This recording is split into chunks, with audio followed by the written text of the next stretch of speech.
Woo!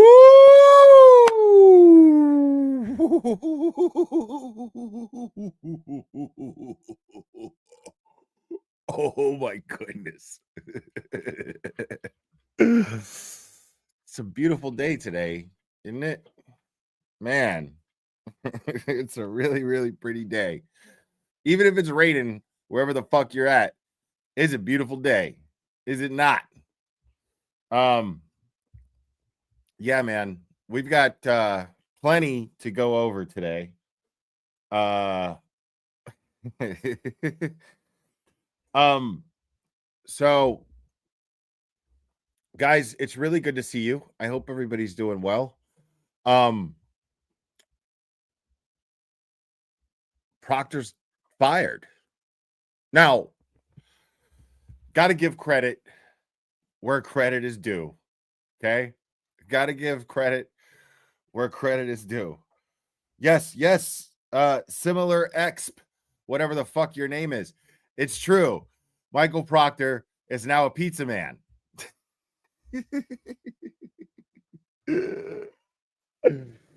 Michael Proctor is now a pizza man. Yes, I totally stole my thumbnail from Joe Flipahead.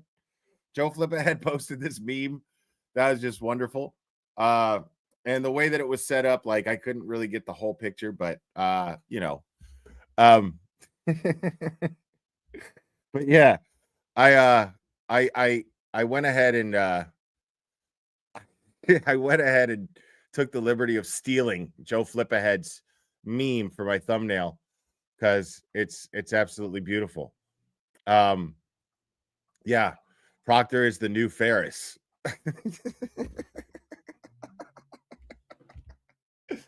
listen, listen. Any fucking roasting that I do of Michael Proctor or any member of his adult family, because I don't take jabs at kids. It's not their fault that their dad or uncle's a fucking douchebag.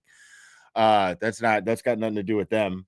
But the enabling that takes place from these fucking idiots that he's surrounded by and speak for him apparently can kiss my Dominican dick too. Fuck you people. Fuck any adult with the name Proctor related to Michael Proctor or any name that is connected to marriage where you defend this asshole. Anybody who defends Michael Proctor is a piece of shit. There's absolutely there's no gray area there. There's no, they're a nice person, but no. If you defend Michael Proctor, you're a piece of shit. You suck. You suck as a human being. Period. There's just absolutely no sugarcoating that shit. There is none. We've got the fact that this douchebag finally got fired. And hey, big shout out to Shot on the Golf. Hey, buddy, you were right. How did you get so goddamn psychic, bro? That shit is crazy. How did you predict this, Shot on the Golf? I mean, you predicted this like a year ago. What? Bro.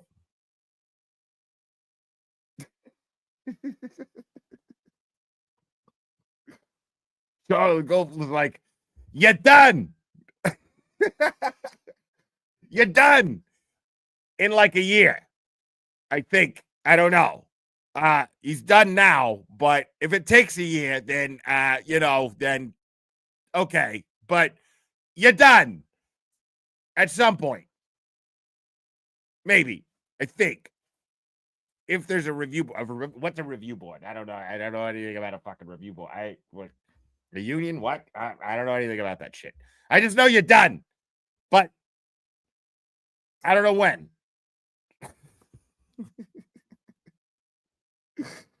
Oh my god, dude! Holy shit! This is just the funniest shit in the world. Um, so let me see if I can find real quick. I posted some of this stuff. Hold on. Let's first go over let's first go over hold on.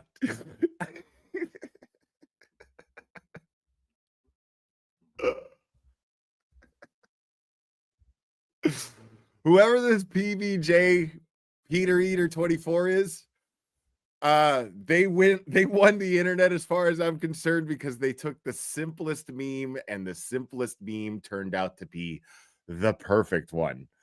And yeah, this is something, I cannot, you guys have to see this. This is the perfect fucking meme.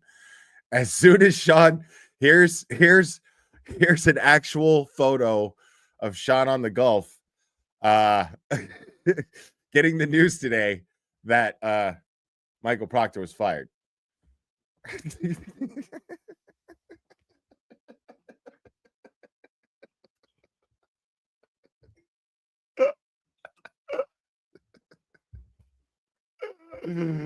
Oh my fucking god, dude. Holy Jesus, dude. That shit had me fucking weak. Oh, here we go. I think we got a super cat. Super cat. I think we got a super cat. Super cat. Super cat. Super cat.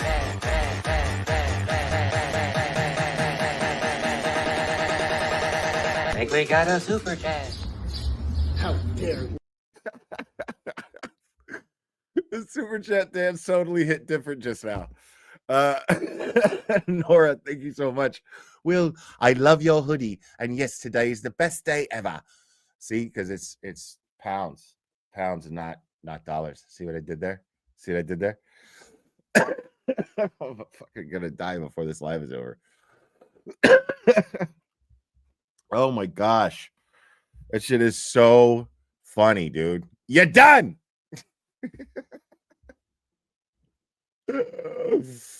Holy shit, man. Dude, when I first saw that, like, I had to wipe my phone off because it was covered in tears. I just sat there fucking looking at my phone and laughing. Oh my god. It's the simplicity in that meme that's just like perfect. It's just perfect. It was beautiful. Oh my gosh. And then since I'm going over some memes here, there's this one first. Oh, here we go. I think we got a super cat. Super cat. I think we got a super cat. Super cat. Super cat. Super cat.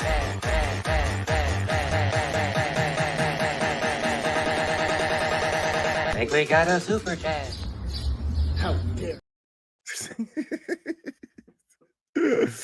Jill AE, thank you so much. Our district attorney owes us an explanation for that hostage video. Yes, and we're gonna go over that hostage video one more time because that's gonna hit different too. Now, just to take a slight detour here, just for a second, and we're talking about memes.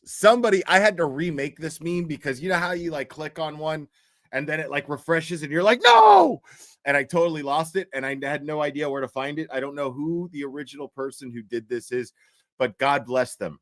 And I apologize that I can't give you credit for it. I wish I could, but it was so good that I remade it. But just know that I'm not taking credit for thinking of it because it was just fucking brilliant. I mean,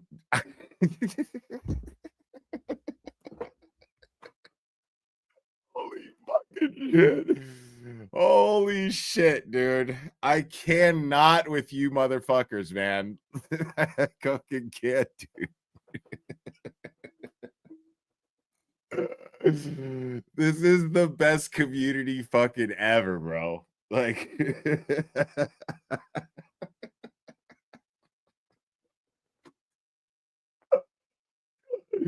I don't know if I'm gonna make it through this stream, dude. I don't know if I'm gonna make it.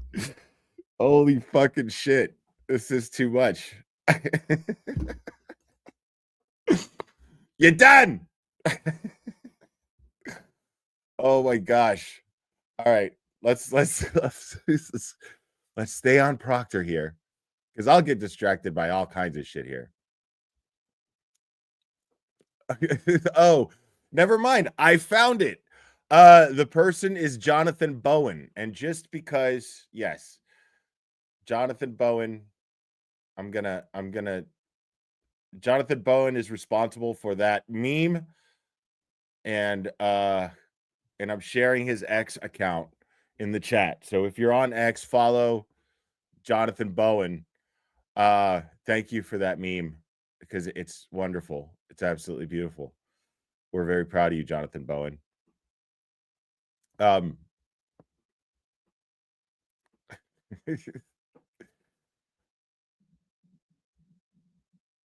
Now, I know that I posted this.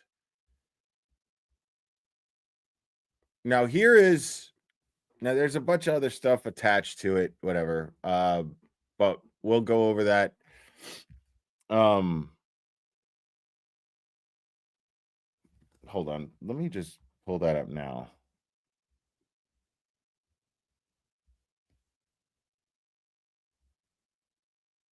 Oh my gosh. Sandra, thank you for the Venmo. I appreciate it. 1 second, guys. Oh my gosh. That was just, dude. Laughing like that is just good for the soul, bro.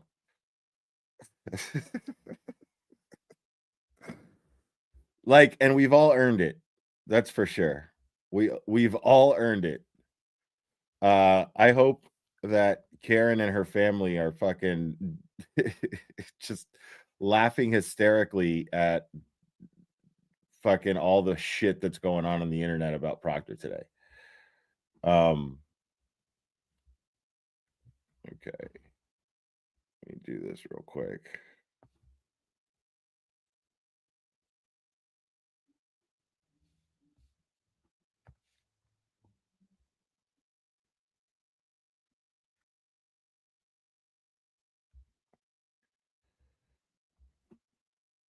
Sorry, guys.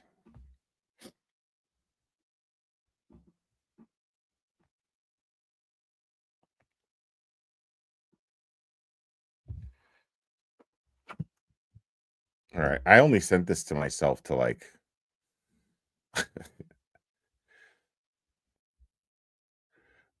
because I want to go over it.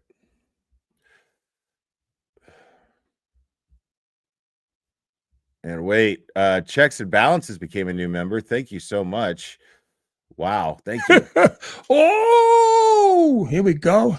I think we got a super dad. Super dad. I think we got a super dad. Super dad. Super dad. Super dad. Dad, dad, dad, dad, dad, dad. I think we got a super dad. How dare we? Proctor ought to consider a trade such carpentry. Put those framing skills to good work. Oh, I see your little dad joke pun there. Thank you so much, Southie Sally. I appreciate it. Liz888 gifted a membership. Thank you so much. Oh my goodness.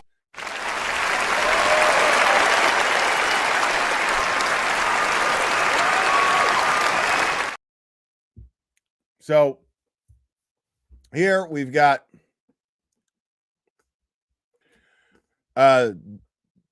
Department of State Police personnel order, trial board findings. The findings of the trial board held January 15, 2025 through February 20th. Oh, not through, but on February 10th and March 13th. In pursuance of personnel order, blah, blah, blah, dated January 6, 2025, having been approved by the Colonel Superintendent, Trooper Michael D. Proctor, ID number 3863, is hereby found. Yes, and I'm going to get a charm. I'm going to get a necklace with a charm that is 3863 in honor of police douchery. That's what I'm going to do. Specification, 1 guilty, 2. Okay. I was hoping that this would be more detailed, but I think this might be saying what it is.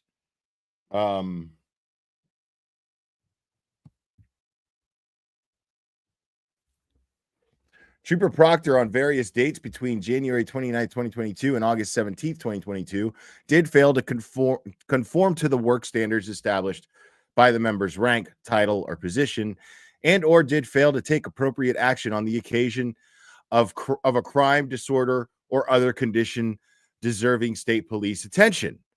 This occurred when Trooper Proctor, while assigned as the lead investigator in a homicide investigation, sent derogatory, defamatory, disparaging, and or otherwise inappropriate text messages about a suspect in the investigation to other individuals. This action is in direct violation of Article 582. This is a Class A violation. Trooper Proctor, on various days between January 29th, 2022 and June 9th, 2022, did fail to conform to the work standards established for the member's rank, title, or position, and or did fail to take appropriate action on the occasions of a crime, disorder, or other conditions deserving state police attention. Interesting.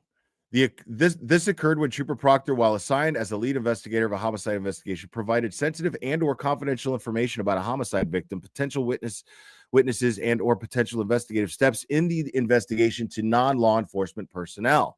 This action is a direct violation of Article 582. This is a Class A violation. So just on those things alone. Now, I find that to be interesting, folks.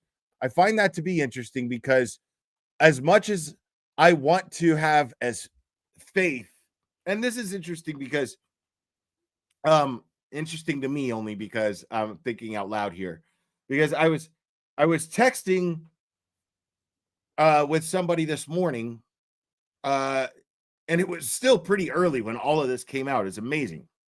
Like, Seeking Justice was still live. Tom and Mike, like, they were still live when all this was happening. So yeah, we don't talk about that idiot in here, kindergarten cop. Oh, no, maybe he'll learn something. I love it. Maybe he'll learn something. Let it be. So I was texting with somebody earlier this morning, and I was like, yeah, but, you know, at the news of Michael Proctor being fired, I was like, yeah, but. So, you know, and then I went into what I'm going to talk about here in just a second, and they were fairly just like, kind of like, hey, dude, like, don't fucking ruin this for me, bro. Like, I was like, fair enough. But here's the thing. I don't have a whole lot of faith in the Massachusetts State Police. Like, this is in part to make them look good. And I am not about to. Now, I'm still with everybody celebrating here. Okay? As I put in my tweet earlier, I'm here at the pool party celebrating with everybody. I am, okay? Except just my feet are in the water right now. That's all. But I'm hanging out. I'm celebrating the win. Don't get me wrong. But I would be remiss if I did not explain that this doesn't renew a lot of faith in me in the Massachusetts State Police. And I want the Massachusetts State Police to get to a point to where the people of Massachusetts trust them and love them. But with people like Michael Proctor, that's not going to happen. But the problem is, it's not just people like Michael Proctor. It's people like Brian Tully. It's people like Yuri Buchanan.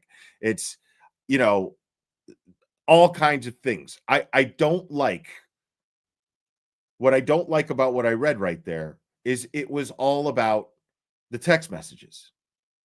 It was all about the fact that he texted those inappropriate things about Karen Reed, which we'll go over some of that stuff just to refresh, but that he shared details of an investigation with non-Massachusetts State Police personnel. And that was enough to get him fired. But see, here's the thing: if they were to call him out on conducting a poor investigation, which he clearly did, all of the evidence dictates that he conducted a poor investigation, because we know that he, through the investigation into the death of the murder of Anna Walsh, he knew and how to and did conduct a sound investigation. We know this. The evidence, the contrast in the evidence is And I don't mean the evidence in the cases. I mean the evidence in whether or not Michael Proctor knows how to conduct an investigation or not. The contrast in how those investigations were conducted are totally like it's impossible to describe. So the fact that the Massachusetts State Police did not include this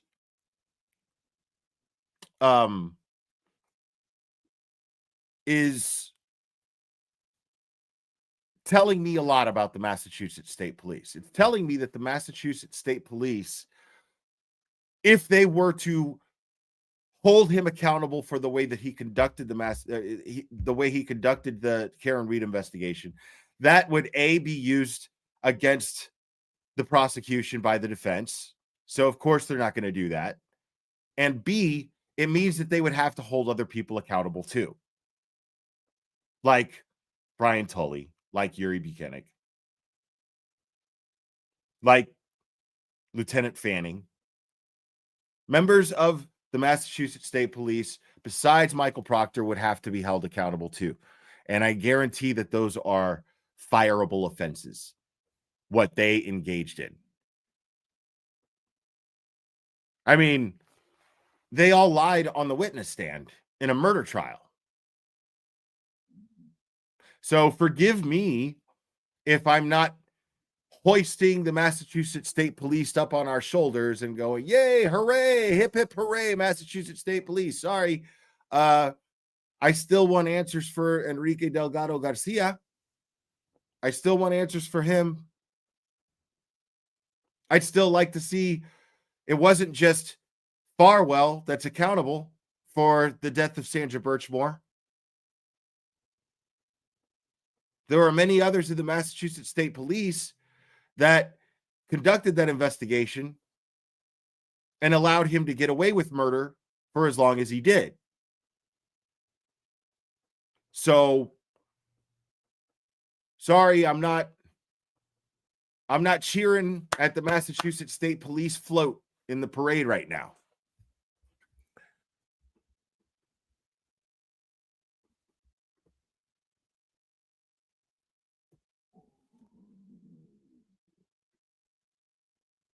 Now, here's the meme that I used as a thumbnail.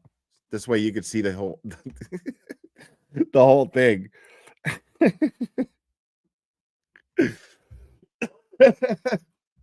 Oh my gosh. Joe Flipahead has been on fire today. Okay. Joe Flipahead has been on fire. There's more stuff we're going to go over. Also, we're also going to go over the defense witness list. That's a doozy. That's fun. But I'm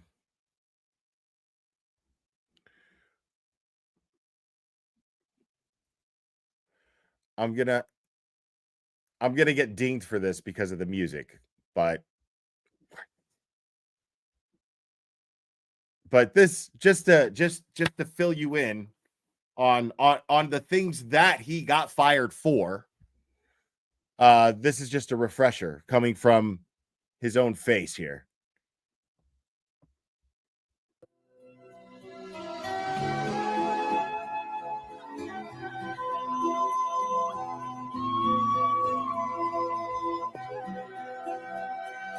Let's talk about your figures of speech. During the course of your investigations, your figures of speech include the following. She's a bitch. Objection. Right? Is that right? Yes. A whack job, correct? Yes. A retard, right? Yes. Her balloon knot leaks, right? Yes. No ass, correct? Yes. She's fucked, according to you, right? Yes. Ass leaker. That was the word you used, a figure of speech, right? Correct. A girl who shits herself, right? Correct. Dude, listen, I got to tell you guys. Like, and I know I've said this before, but this, like, now that we're playing this part of the trial, thanks to Joe Flip ahead. Now that we're playing this part of the trial, you're now getting more of a context of what I mean when I tell you that having met Alan Jackson and hearing him talk just in a social setting, this guy is pissed off right here. This defense attorney who's cross-examining the lead investigator who has railroaded his client is pissed off. And it's fascinating because hearing Jackson talk just freely in a social setting, it's so easy to tell that it's taking everything that he's got. We talked about this with Bettero the other night. It's taking everything that he's got to not just cuss this guy out. Like, what he's doing right here is equal to, let's say, a musician, someone who adores music, right? And think of being a trial attorney as Jackson performing music. And imagine an artist who is passionate about what's going on, but he's got to keep hitting the notes. He's playing with passion, and he's playing because he's angry. He or she, doesn't matter, this musician, this person is angry, but they're like, I could put more energy into what I'm doing and deliver this art more effectively. And to Jackson, being a trial or lawyer and making a difference is his art. And so the best way to express himself is to hit every note, as a musician would. Hit every note, play with passion, but hit every note. Play with anger, but hit every note. And that's exactly what Jackson does here with Proctor in this cross-examination, and it's fucking beautiful. And then fuck her, correct? Correct. Would you agree, Trooper Proctor, that you have dehumanized Karen Reed during the course of your investigation with comments and words like this? Objection. I'll give you this one, Mr. Jackson. Would you agree with that? I would say based off that language,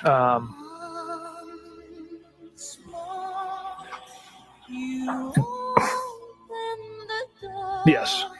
Trooper Proctor, it would be far easier for you to pin it on the girl who's just a whack job cunt, in your words, who you hope just kills herself, right?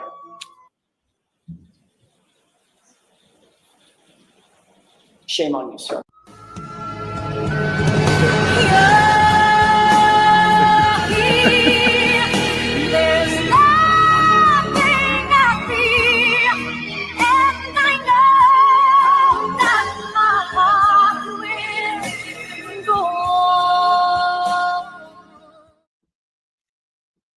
So worth the copyright ding. So worth it. Oh, here we go. I think we got a super cat. Super cat. I think we got a super cat. Super cat. Super cat. Super cat.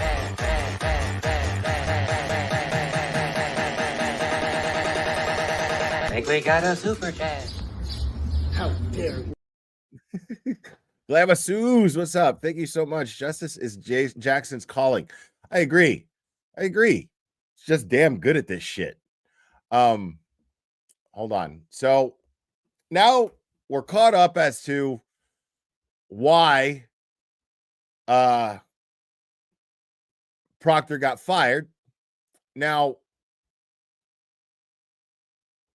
here's their letter, their statement, the Massachusetts State Police statement to the public in regards to this. Trooper Proctor, through his actions on various dates between January 29th, 2022 and August 17th, 2022, did fail to conform to the work standards established for the member's rank, title, and position, and or did fail to take appropriate action on the occasion of crime, disorder, or other conditions deserving state police attention. This occurred when Trooper Proctor, while assigned as the lead investigator in a homicide investigation, through his unprofessional and inappropriate conduct, created an image that he was biased in his dealings with a homicide suspect and or brought otherwise himself and the Massachusetts State Police into disrepute. This action is in direct violation of Article 582. This is a Class A violation. Trooper Proctor, on July 19th, 2022, did consume alcohol while on duty and not in the performance of duty, and while acting under specific orders from a supervisory member of proper authority. This occurred when Trooper Proctor consumed alcoholic beverages while eating dinner on duty and then proceeded to operate his department-issued cruiser. This action is in direct violation of Article 510.4. This is a Class B violation. That's a Class B violation? Okay. Trooper Michael D. Proctor, ID number 3863, as a result of his actions, shall be terminated and dishonorably discharged. Jeffrey D. Noble, Colonel and Superintendent. So here they're talking about that time he went out drinking with Kevin Albert, because that's not a conflict of interest in and of itself. I mean, this is very telling in and of itself too. This is another thing that you've got to read between the lines on. So they cite the fact that Just Irish, thank you so much, member for 11 months. He gone. I agree. Thank you so much. So the interesting thing about that is they're citing an incident where he went out drinking with Kevin Albert. Kevin Albert got so drunk he left his gun and badge, Kevin Albert being a Canton Police Department member and also being the brother of Brian Albert, who owned the property of the crime scene on January 29th, 2022, 34 Fairview Road. Because that's just a coincidence, right? So the lead investigator in this murder investigation, who is suspected of planting evidence, who didn't memorialize any chain of custody with any of the evidence, didn't take statements for weeks, sometimes months, from the members of the from the people that were inside the house in the night in question. And these are, again, just drops in the bucket of things wrong with this investigation, an investigation which he was the lead detective on.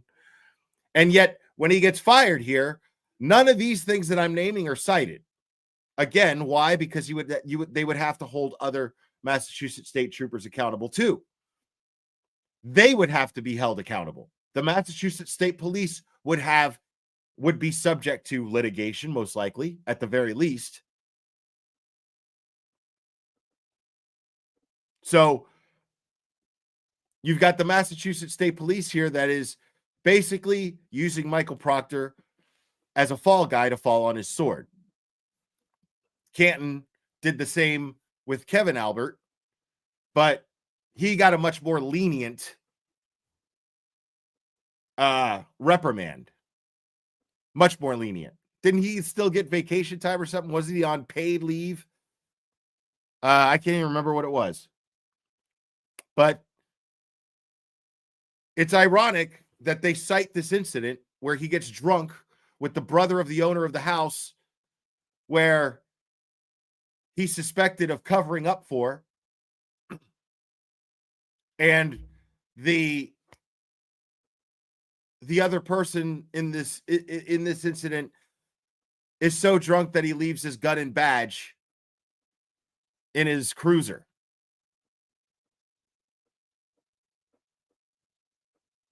But, you know, this is what he gets fired for.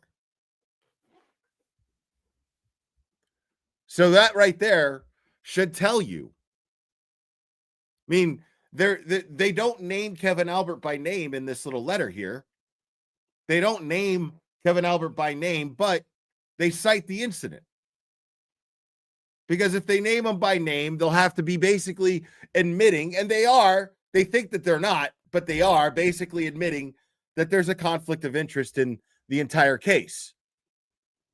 Pro Gamer, thank you so much. I suspect that Meatball got a large envelope of cash together from his corrupt cronies and to entice Proctor to take the fault and the fall for all. It even gives Aunt Bev an escape route. Thanks, Will. Thank you so much, Pro Gamer. I appreciate you.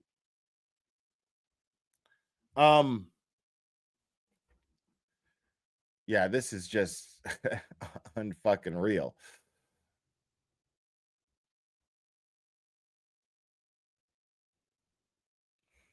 And let's hear what Betero has to say about that. Betero tweeted, none of this is surprising. Why do you think the DA weeks ago made Mr. Proctor, his title is deservedly gone unless preceded by disgraced, the patsy, Mr. Proctor, the patsy / useful idiot for the undisclosed video? Why do you think his camp launched the clunky press strategy last week? And yes, this comes in if he is a witness, no matter who, if anyone decides to call him.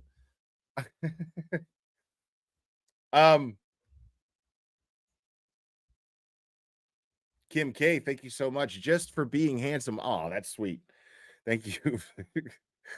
Shit, I'm not a piece of meat, man. So then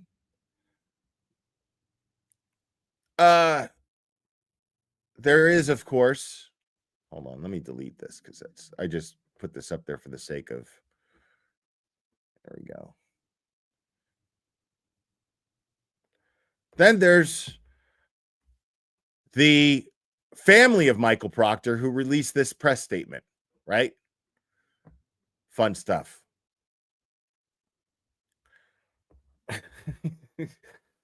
So Ted Daniel tweeted this and it says,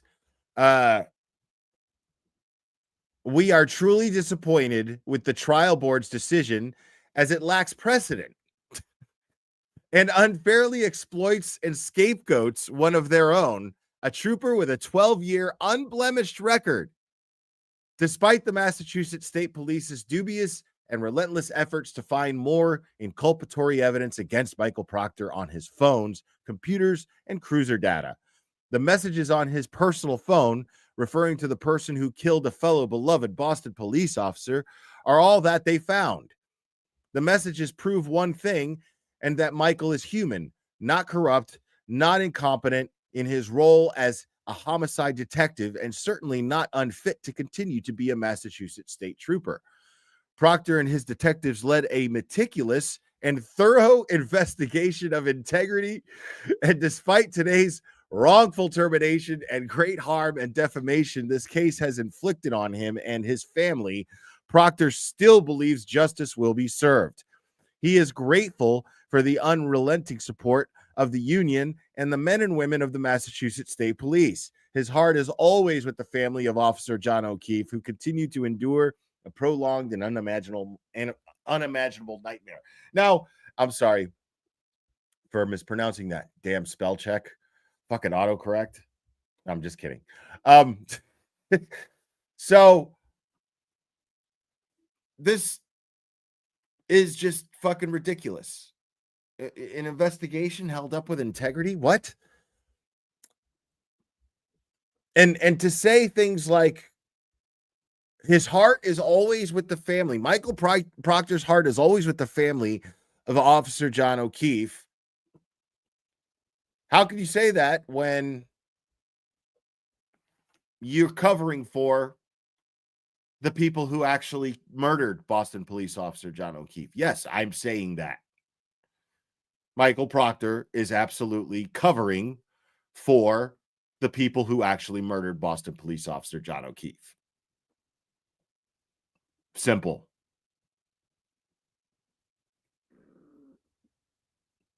So here's the thing. It's a really good thing that an absolute, utter, and disgusting piece of shit like this no longer gets to don a badge.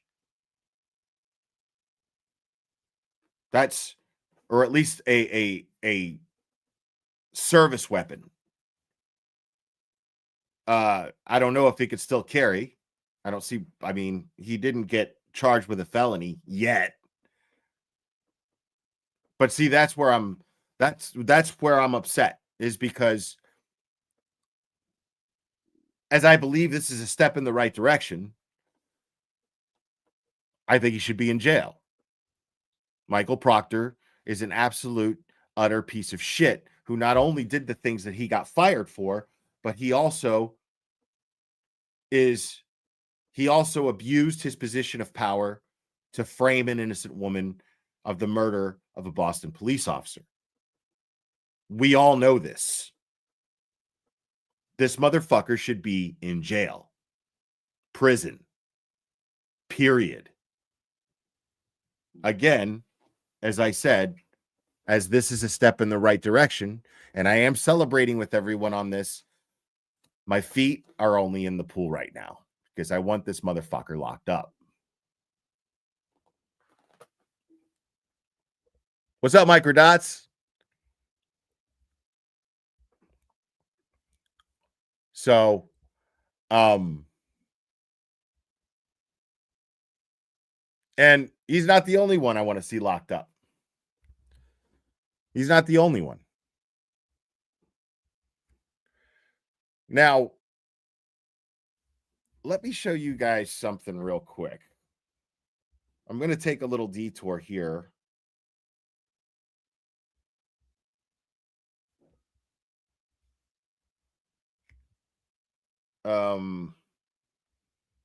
Now I don't even know if this is real. I don't think it's real because it's the only time I've seen anything about it.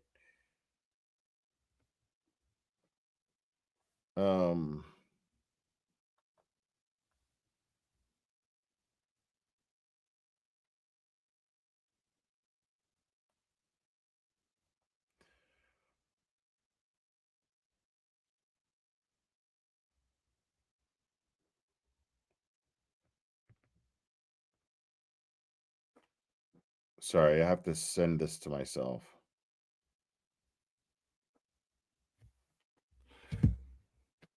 I want you guys to see this. So if you guys remember, the other night we did, as a community, we did a beautiful, beautiful thing. We collectively put forth all of our efforts and raised almost $23,000 for Karen Reed's defense fund. And that shit is fucking outrageous.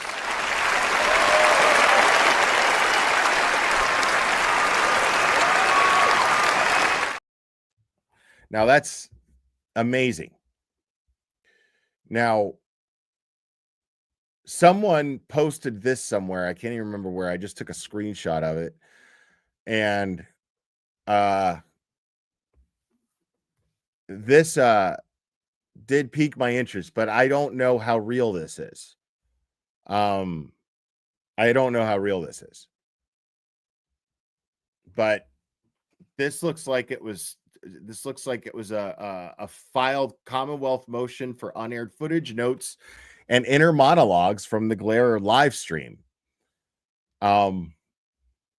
I don't even know where my notebook is. So, as you guys know, and you guys remember, Karen Reed so graciously and kindly made an appearance to thank everyone for all of their support on this live stream that I did the other day. And again, I don't know how real this is. I don't know if it's real or not. But I will say this. Spanky, my man, try. Because first of all, notes don't exist. What you see here, homie, yo, this is all me, okay? This is all me. For some fucking reason, people like to listen to me think out loud, and that is all I fucking do. I don't plan these things. I don't organize these things. I am the most disorganized YouTuber in the world. I would absolutely fucking love, and yes, Joe Flipperhead's in the chat. Yes, thank you for the thumbnail, my friend. We went over. I showed your actual meme earlier. But Free Karen Reed 2024 reorganizing is no bueno. They all need to go. I totally agree with your thoughts. I'm happy, but cancer spreads over time, and even the smallest trace is left untreated. Right. I agree with you. I agree with you 100%. Thank you so much. I don't think that this is I haven't seen this talked about anywhere. So I don't think that this is real. Because I'm assuming that it's not real only because for the reason that I just explained, but also because how the fuck does he think he's going to do that? Because I'd love to see him fucking try. Like, I would love to see that shit. I would love to see him try to come to Tennessee with that bullshit. I would love to see him try to come to Tennessee with that bullshit.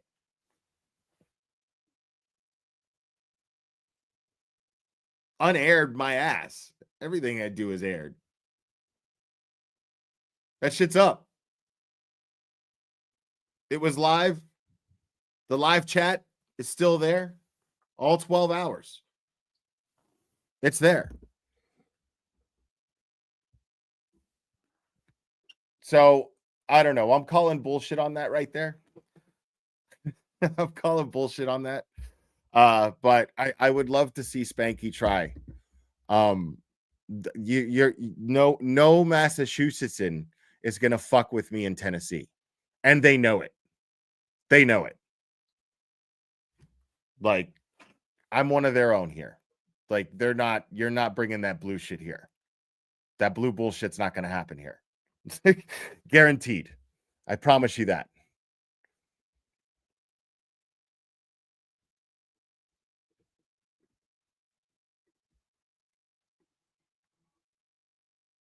Now,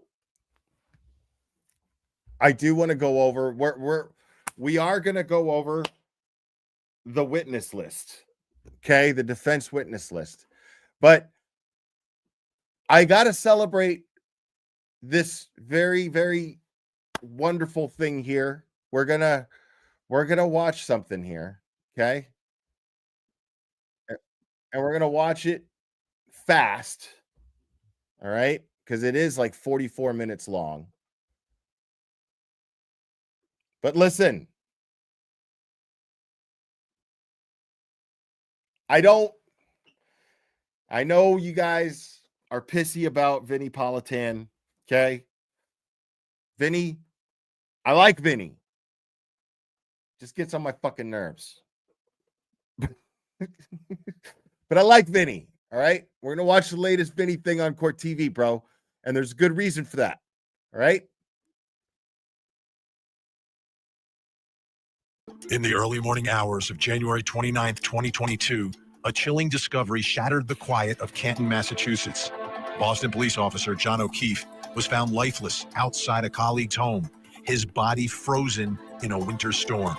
The initial shock deepened as investigators turned their focus to his girlfriend, Karen Reed. Prosecutors allege that after a night of drinking, Reed had purposely struck O'Keefe with her SUV, leaving him to succumb to the elements. They charged her with murder. Reed's defense painted a much different picture. They suggested a sinister cover-up, implicating fellow officers in a plot to conceal the true circumstances of O'Keefe's death. The courtroom became a battleground of narratives, each side presenting conflicting evidence and theories. Outside the courthouse and on social media, another battleground which divided the community. The trial's intensity culminated in a deadlocked jury, leading to a mistrial that only deepened this case's intrigue. As the retrial approaches on April 1st, the stakes have never been higher. Both sides were back in court today as the judge heard critical arguments that can severely impact the outcome of this case. Tonight, we'll bring in our trial insiders and take a look at all Trial the latest insider. in the Karen Reed murder trial. I'm Vinny Politan. Thank you so much for joining us tonight here on Closing Arguments. And there's only one way to describe what's going to happen on April 1st, and that is the retrial of the century. And it's rare that I put those terms together retrial and like making it something monumental and big, because many times a retrial is anticlimactic. Not in this case. This one is different. The intensity has heightened. Both sides are going at it even harder. The divide in the community is even more stark. You've got a Not really, bro. Not really. Not really, Vinny. The divide in the community is not more stark. It's just the other side is shrinking, and those that are left are getting louder. That's it. That's all that's happening. There are more people that are becoming aware of this fucking sham. And that is outnumbering and making these blue idiots smaller. But they're getting louder because they're getting desperate. a sea of pink support outside the courthouse for Karen Reed. And you had that in the beginning. They're going to be there again. The numbers may be even greater this time around. But something else is happening. You've got, at the end of the last trial, some folks starting to show up wearing blue, which puts someone like me in a real tough spot, okay? I can't wear my pink ties. I can't wear my blue ties. So for this trial, I've got to wear purple every night. Every night. Otherwise, someone's going to say, I know what he's thinking. I know who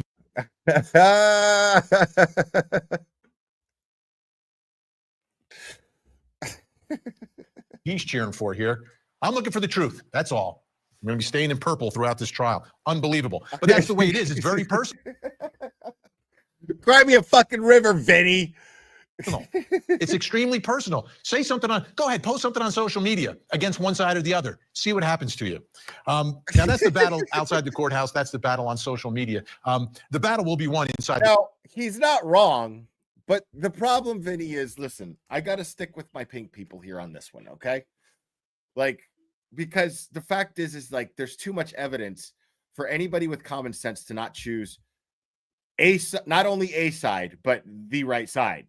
Like, it's just the bottom line. Like, dude, you work for Court TV, Vinny, okay? Now, again, I think Vinny's probably a really cool dude. But I got to address this shit. Because he's throwing a fucking conniption here on Court TV, and I can't let him go out like that. All right? You got to relax, Vinny, okay? Mandy Reardon, thank you so much. Spanky wants a piece of you. I bet Krusty typed the fake motion. Yeah, I think it's bullshit. Yeah, I don't believe it, but it's funny. But listen, Vinny, dude, okay. He's like, I can't wear a pink tie, I can't wear a blue tie. Okay, man. Like, relax. You gotta relax. Okay, this is not good for anybody, especially not you. All right. You're gonna end up fucking, eat a fucking fruit bowl or something and relax. It'll be okay. There's no reason. Scott, let's take it easy on Vinny, all right? He's having a hard time. But look, the reason why the pink people, now the blue people, they're just fucking visceral assholes. And you know it. Now, he can't say that he wants to wear a pink shirt or a pink tie. He's telling us, I don't care what you say, Vinny. Vinny's sitting here telling us right now that he wants to wear a pink tie. That's what he's saying. Because he knows there's no way that somebody with the common sense that Vinny has is looking at this point and not realizing that Karen Reed is being totally fucking railroaded. Like, he's on a network called Court TV. Court TV, meaning based on America's justice system, meaning that this is a gross miscarriage of justice being perpetrated by a local American government. That is not okay. And it's okay for Court TV to call it out. I implore you, Court TV, to live up to your name. That's all I'm saying. Like, that's it. And I feel like that's what Vinny's screaming right now. He's just like, why can't I just, like, if this is so obviously a miscarriage of justice, why can't I just fucking shout it from the mountaintops right now? I didn't have a mountain, I had a newsroom. But that's where Vinny's thinking right now. He wants to shout it from the mountaintop. I feel him right now. But he can't say that He has to say blue. He has to give the option of blue too. I can't wear a blue tie. I can't wear a red, pink tie. Blah blah blah. You know what I mean? What if you alternate them? Well, then you're just gonna get bombarded left and right on Twitter. Like, so I feel him. Like he can't win. I know what he's saying. You know, like he can't. Like he just doesn't want to deal. He just wants to report the news. And he doesn't want to fucking deal with the shit that comes with it. This isn't like back in the OJ days. If you were covering the OJ trial, you know what I mean? And you took a side, the worst thing that would happen is you'd get a shit ton of fan mail, USPS, and you just don't even have to fucking open it. You know what I'm saying? But the internet it's the interweb, bro. That shit's everywhere. That shit gets fucking shared, and you know, there's no escaping that shit. You know, so I get it. I totally get it. It sucks. It's a bummer. You know, but you're a public figure, man. You got to have thick skin. And I mean, I feel like, dude,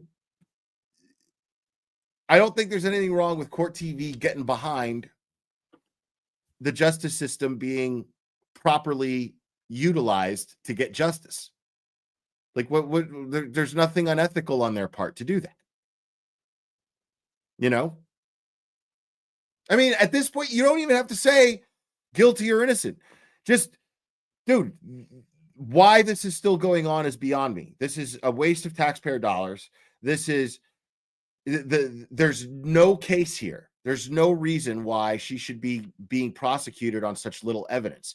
Anybody who works for Court TV who is ever a prosecutor, I guarantee you is thinking it, is saying, there's no way I would ever go forward with this case. And then on top of that, there's no way they're not questioning the fact that Hank Brennan was brought on as a special prosecutor. There's no fucking way that they're not doing that.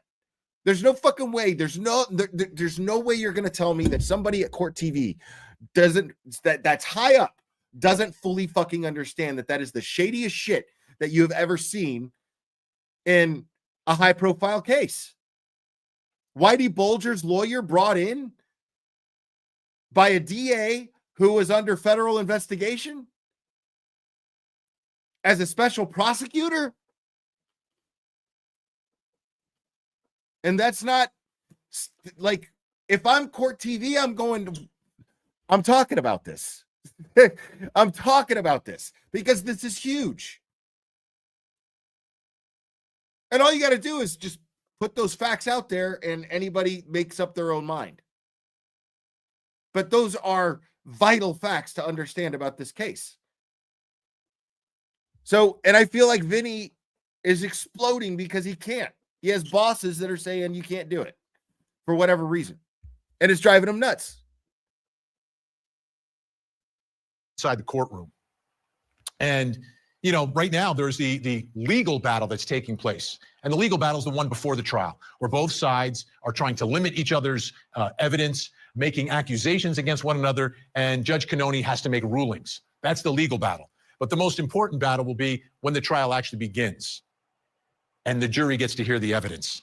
And we will ask the question, will the jury speak in this case? They didn't last time. It was deadlocked. I know there's controversy surrounding that deadlock. A lot of controversy. Yeah, there's no, as far as Julie Grant goes, she's irredeemable to me, dude. Like, she's just irredeemable. Like, she's so far gone. Julie Grant sucks. I don't like Julie Grant at all. But the jury needs to speak. We need to get a verdict. We need to change this purple tie to a red tie and let John O'Keefe's family hear the truth. Either Karen Reed did it or Karen. Well, what's a red tie represent, Vinny? What are you trying to start here, guy? What's going on? What's a red tie going to do? Karen Reed did not do it. But 12 people have to agree. Or let John O'Keefe's family hear the truth. Either Karen Reed did it or Karen Reed did not do it. But 12 people have to agree. 12 people have to. No, 12 people have to agree that she did do it. To agree.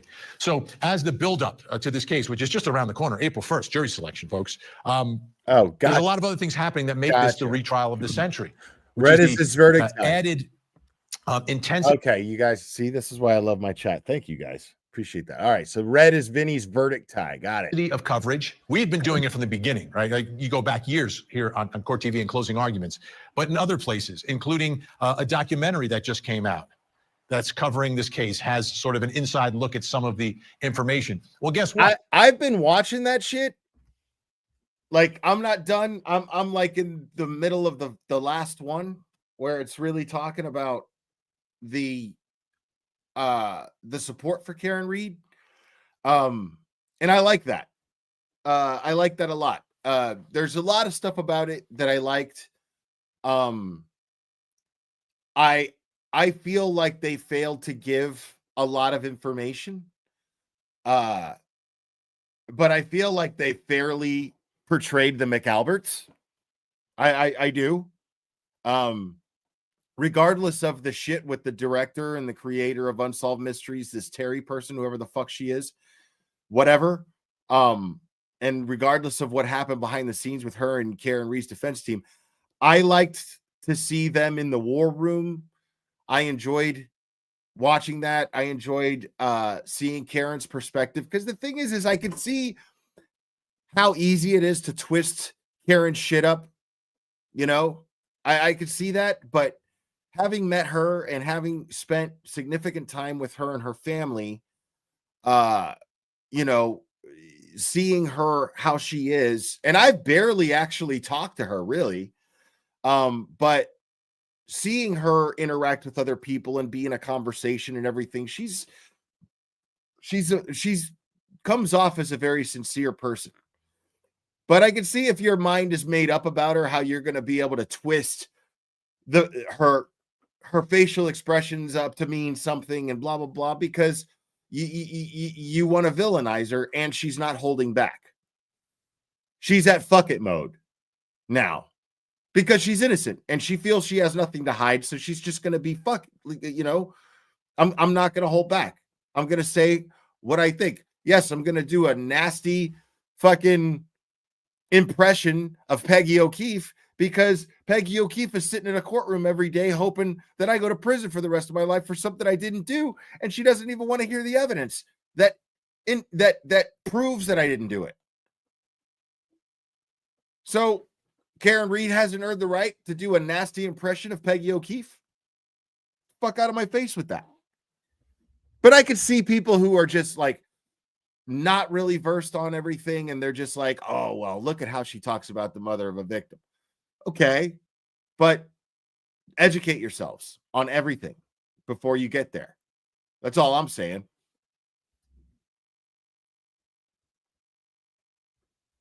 What? In court today, they were talking about the documentary that was on TV. This is unreal. Like apparently, according to prosecutors, they believe like some new evidence has been uncovered. Take a listen. The issue regarding glass, I expect, is going to be a issue in the next case, and I say that because we learned last night, for the first time on a public airing of an episode, that the defendant suggests that Mr. O'Keefe took her vodka soda glass out of her car. Now, that is the first time we've had any statements from Ms. Reed suggesting that, and also there was another statement regarding a claim that Ms. Reed pulled glass from John O'Keefe's face. Never heard that before. So we have this evolving or new testimony, or statement rather, statements about glass. And so I think first, I'd like to consider this new information that we just learned last night. This is big news, right? If you're the prosecutor and you've got the defendant talking on television, talking about the glass, and then some statements made about Karen Reed removing glass from the nose of John O'Keefe. Now that's interesting. And people act like that's proof. I want to talk about the nose in the glass of John O'Keefe. Somebody posted on Twitter, one of those fucking idiots posted on Twitter, oh, nose in the glass in the nose of John O'Keefe. That means that proves that he was hit by a car. Like, what? How does that prove? Or no, that what they said was it proves he didn't get into a fight. That's what they said. How in the fuck does that prove that he didn't get into a fight?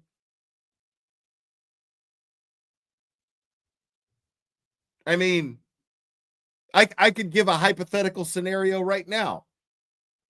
John O'Keefe has a glass in his hand. He gets hit in the face. Or he goes to take a sip from his glass. Even better. He's taking a sip from his glass and somebody hits him in the head from behind and his head goes forward. He hits one of the weight benches, glass shatters, and a piece goes in his fucking nose. Now, that could probably be broken down as to an impossibility. That's just off the top of my head. I'm not saying that's exactly what could have happened. That could be torn apart by anybody, probably. All I'm saying is it's naive and ridiculous to say that it proves that he didn't get into a fight. Bullshit. There's a number of hypothetical scenarios since we don't know what the fuck happened down there in that basement. We do know that he was in the house. But to say that it proves that he didn't get into a fight is ridiculous. See, the prosecution now has to prove that that happened from a car accident. Or they also have to prove that it couldn't have happened from a fight.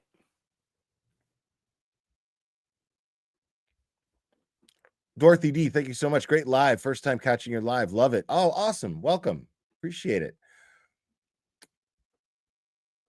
You know what? Since you're new here, I got to give you Oh, here we go. I think we got a super cat. Super cat. I think we got a super cat. Super cat. Super cat. Super cat.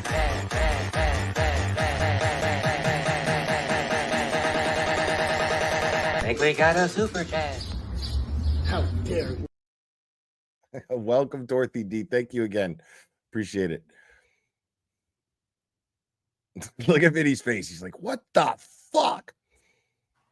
What is going on here? What is the impact of this? What does this tell us? Does this paint a different picture? Who does this help? Well, to figure it out. I mean, yeah, like, see, I think I think Spanky's up to something, and I have a theory, and I posted it on Twitter, but we'll talk about that later. All out. I'm going to need some help. Let's bring in our Karen Reed trial insiders. Joining us tonight, trial attorney Wayne Dennison, criminal defense attorney Joseph Krowski Jr., Karen Reed supporter and Nurse Kim on YouTube and TikTok. Kim Whalen is with us, and the creator behind the Yellow Cottage Tales YouTube channel, Kevin Lenahan. Great to have everyone here. YouTube channel, Kevin Lenahan. Great to have Kim Whalen is with us, and the creator insiders joining. Wait, we got to give them the proper. Yes, tonight, trial attorney Wayne Dennison, criminal defense attorney Joseph Krowski Jr., Karen Reed supporter and Nurse Kim on YouTube and TikTok. Kim Whalen is with us, and the creator behind the Yellow Cottage Tales YouTube channel, Kevin Lenahan. Great to have everyone here. Yellow Cottage Tales YouTube channel, Kevin Lenahan, and TikTok. Kim Whalen is with us. Hold on. No, I'm not trying to boo Nurse Kim. That thing was on a loop. So look at Kevin's face, bro. And the creator behind. Look at Plevin, bro. I can't.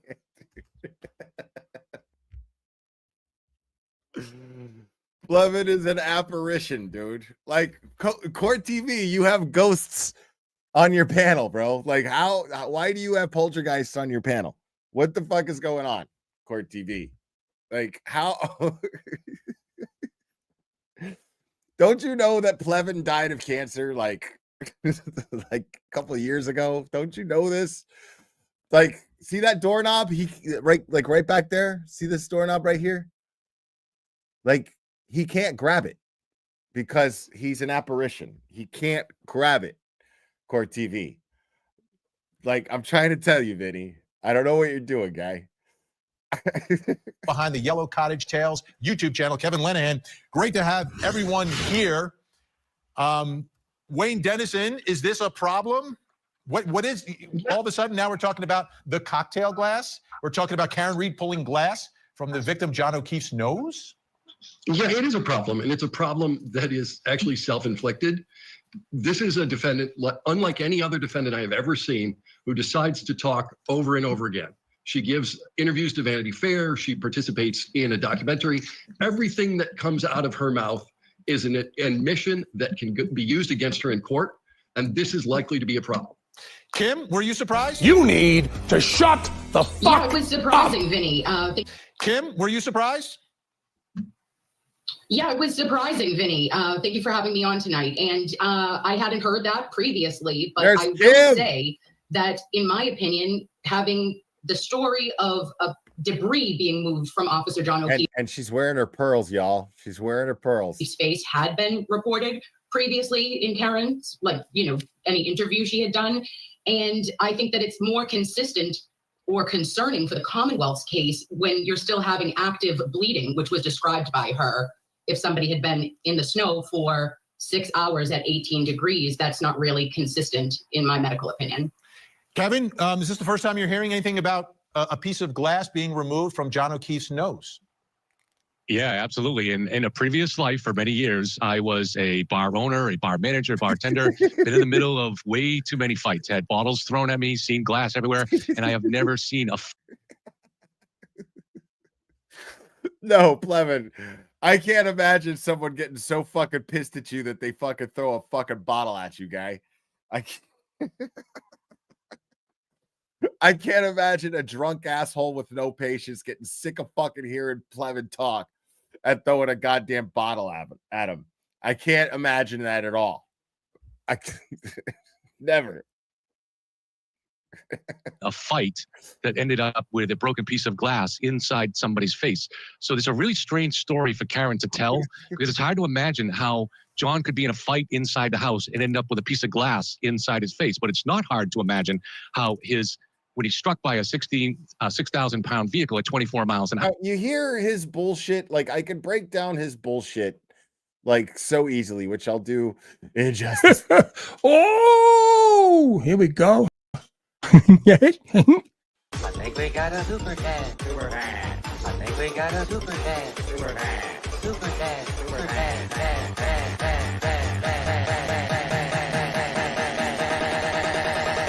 I think we got a super cat. How dare Meatball Morrissey, Sketty State. Thank you so much. Wait, you can see him? I only a bit of an apparition on my screen. It kind of looks like the stinky ghost from Casper. I'm trying to tell y'all, Court TV, Plevin's not a real guy, dude. He's not a real guy. Okay? I'm trying to throw y'all a bone here. An hour that strikes his Now, inside the house. Strange story for Karen to... Listen to what he says here, though. Let's listen to Plevin for a second here. Ended up with a broken piece of glass inside somebody's face. So there's a really strange story for Karen to tell because it's hard to imagine how John could be in a fight inside the house and end up with a piece of glass inside his face, but it's not hard. So you see what he's done, what he did there? He tried to build himself up as being credible to having this opinion. Plevin knows he's full of shit. Okay, make no mistake about this. Plevin absolutely knows that he's completely and utterly full of shit. Because he sat there and he was like, oh, in the previous life, I was a bartender and I had bottles thrown at me and I've seen broken glass and blah, blah, blah. Everybody's fucking seen broken glass, bro. Everybody's seen people with cuts. Everybody's seen broken glass on people's feet, on their face. Doesn't fucking matter where you've seen broken glass in somebody. So fucking what? It doesn't make you a goddamn expert on how somebody got broken glass put in their face. It does not at all make you in any way, shape, or form an expert. Or even qualified to even speculate as to how the broken glass got into somebody, whether it got into their fucking face, in their hand, anywhere. You're not qualified. None of us are. Nobody is, because we weren't fucking there. There is an infinite amount of scenarios as to why John O'Keefe had broken glass in his nose. An infinite amount of scenarios. And yes, getting into a fight is definitely one of them because you confirmed yourself. I've been a bartender. I've seen bar fights where broken glass took place. I've had bottles thrown at me.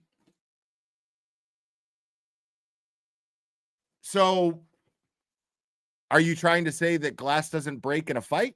I don't understand the point you're trying to make here, Plevin. How is that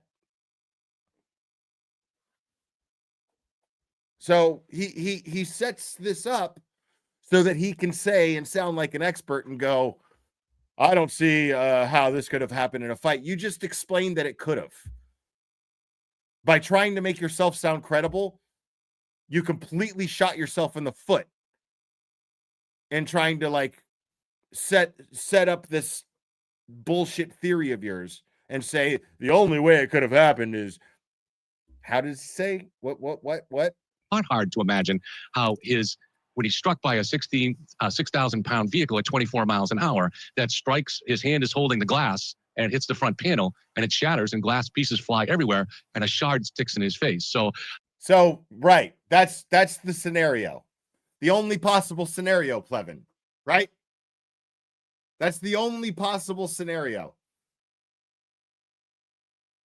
of how broken glass could have gotten in John O'Keefe's nose. And I love Nurse Kim. She's listening to that going, like, this is an example of why Plevin is not a real person. He's not a serious person. He's not somebody to take seriously. Like, Court TV having him on there is a really, really bad look. Like, unless you're just trying to entertain people, unless you're trying to give people somebody to point at and laugh and go, what a fucking retard. What a moron. The world is watching. Thank you so much. First super chat ever. Oh, I got to give it to him. There we go. Oh, here we go. Yeah. I think we got a super chat. Super fan. I think we got a super chat. Super fan. Super chat. Super fan. Fan. Fan. Fan. Fan. Fan. I think we got a super chat. How dare you? The world is watching. Thank you so much. First super chat ever. If John had the glass in his hand while blocking it, punch it could get in his nose. Right. Absolutely. I mean, that's my point. There's an infinite amount of scenarios, hypothetical scenarios that one could come up with to speculate how broken glass got into John O'Keefe's nose.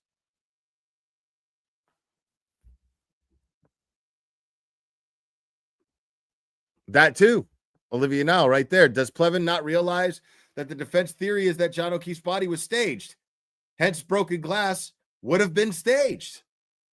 But I think it's more realistic to assume that it was left there undetected. How are they going to see that? If they're staging his body, they might have missed broken glass being in his nose. Or broken glass could have been on somebody's clothing who he got in an altercation with, and it ended up in his nose when they were moving his body. Again, an infinite amount of scenarios that could explain why Boston police officer John O'Keefe had broken glass in his nose. I mean, it's so ridiculous that right there, Plevin is like explaining this one hypothetical scenario as the end all be all of being the truth. Listen to this shit. He's so sure of it. It's you can't imagine him getting into a fight and that happening, but you can imagine to tell, because it's hard to imagine how John could be in a fight inside the house and end up with a piece of glass inside his face. But it's not hard to imagine how when he's struck by a 6,000 pound vehicle at 24 miles an hour, that strikes, his hand is holding the glass and it hits the front panel and it shatters and glass pieces fly everywhere and a shard sticks in his face. So, I don't know if the story is true, but I'm really interested as to why she actually chose. Really specific. Plevin's got the specific scenario pointed out like it's like that's what happened.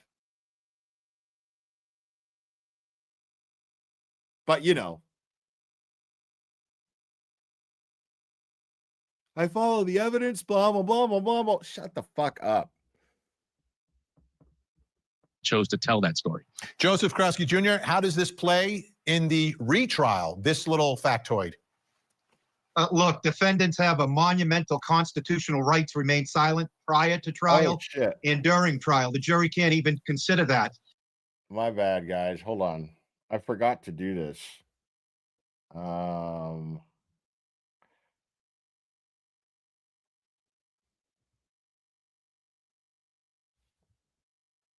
Yeah, here.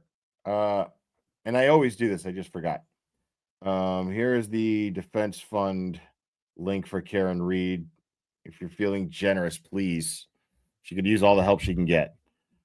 So it's pinned to the top of the chat in case anybody wants to help Karen Reed out. I just can't appreciate what the strategy is, putting the defendant out there time after time after time.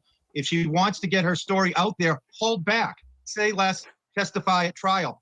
She has essentially gifted the prosecution all kinds of information. And the biggest problem is the information contradicts. So I recently learned that that guy is the son of the guy who told Tom, fuck you, outside of the courthouse, right? Am I correct on that? Chat, help me out with that.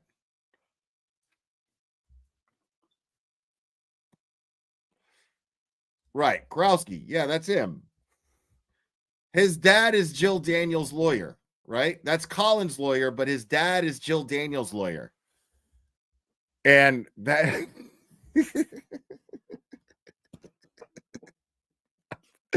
I laugh every time I think about it. Tom points the camera at him and goes, he goes, good morning. The guy goes, fuck you.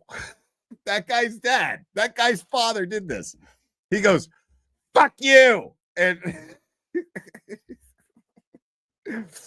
Tom is like, and then the guy realizes what he just did. He realized that he just told a guy, fuck you, on the internet.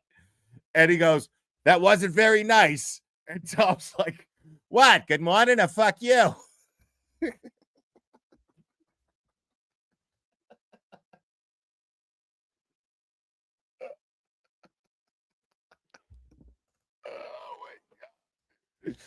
That shit is fucking great, dude. Like, I will never, ever, ever get sick of that. And how bizarre is that shit that this guy's son is sitting here on court TV spouting bullshit about this case, making no sense and sounding like he's making sense. Contradicts itself, and it just doesn't reconcile with prior statements she's given as it relates to the glass. You remember from the trial, there was glass found on the bumper that there was an expert opinion that it didn't match the glass on the debris field around him. Now we have this additional piece of glass that's being introduced by the defendant herself. And I watched the documentary. I was actually in a little portion of it. Dude, just that being my first impression of that guy, like knowing that he raised this guy, like, that's it. This guy's credibility's fucked.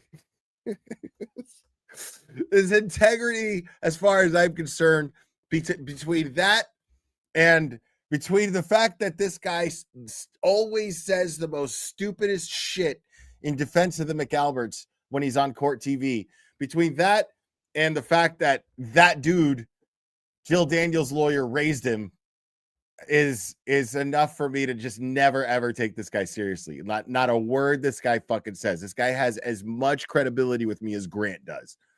Like, that's it. There's nothing this guy is ever going to say that's going to make me go, oh, okay, that's a good point. No. I'm going to be like, even if that's a good point, it's coming from you and it's shit. You suck. Fuck you, dude. Her description of it was the glass was embedded deep in his nose, so much so that when she pulled it out, blood came gushing out. That just doesn't sound like a fight. That sounds like an impact event. And again, I think it's very problematic. I think it was an unforced error. Kim, I want to get back to you. Being a nurse, this piece of glass being pulled out, this is the following morning. Obviously, at that point, he's no longer alive. What are your thoughts about wait the a description second. Wait a of second. the blood coming out? Wait a second. Did he say what I thought he just said? Did he say, I mean,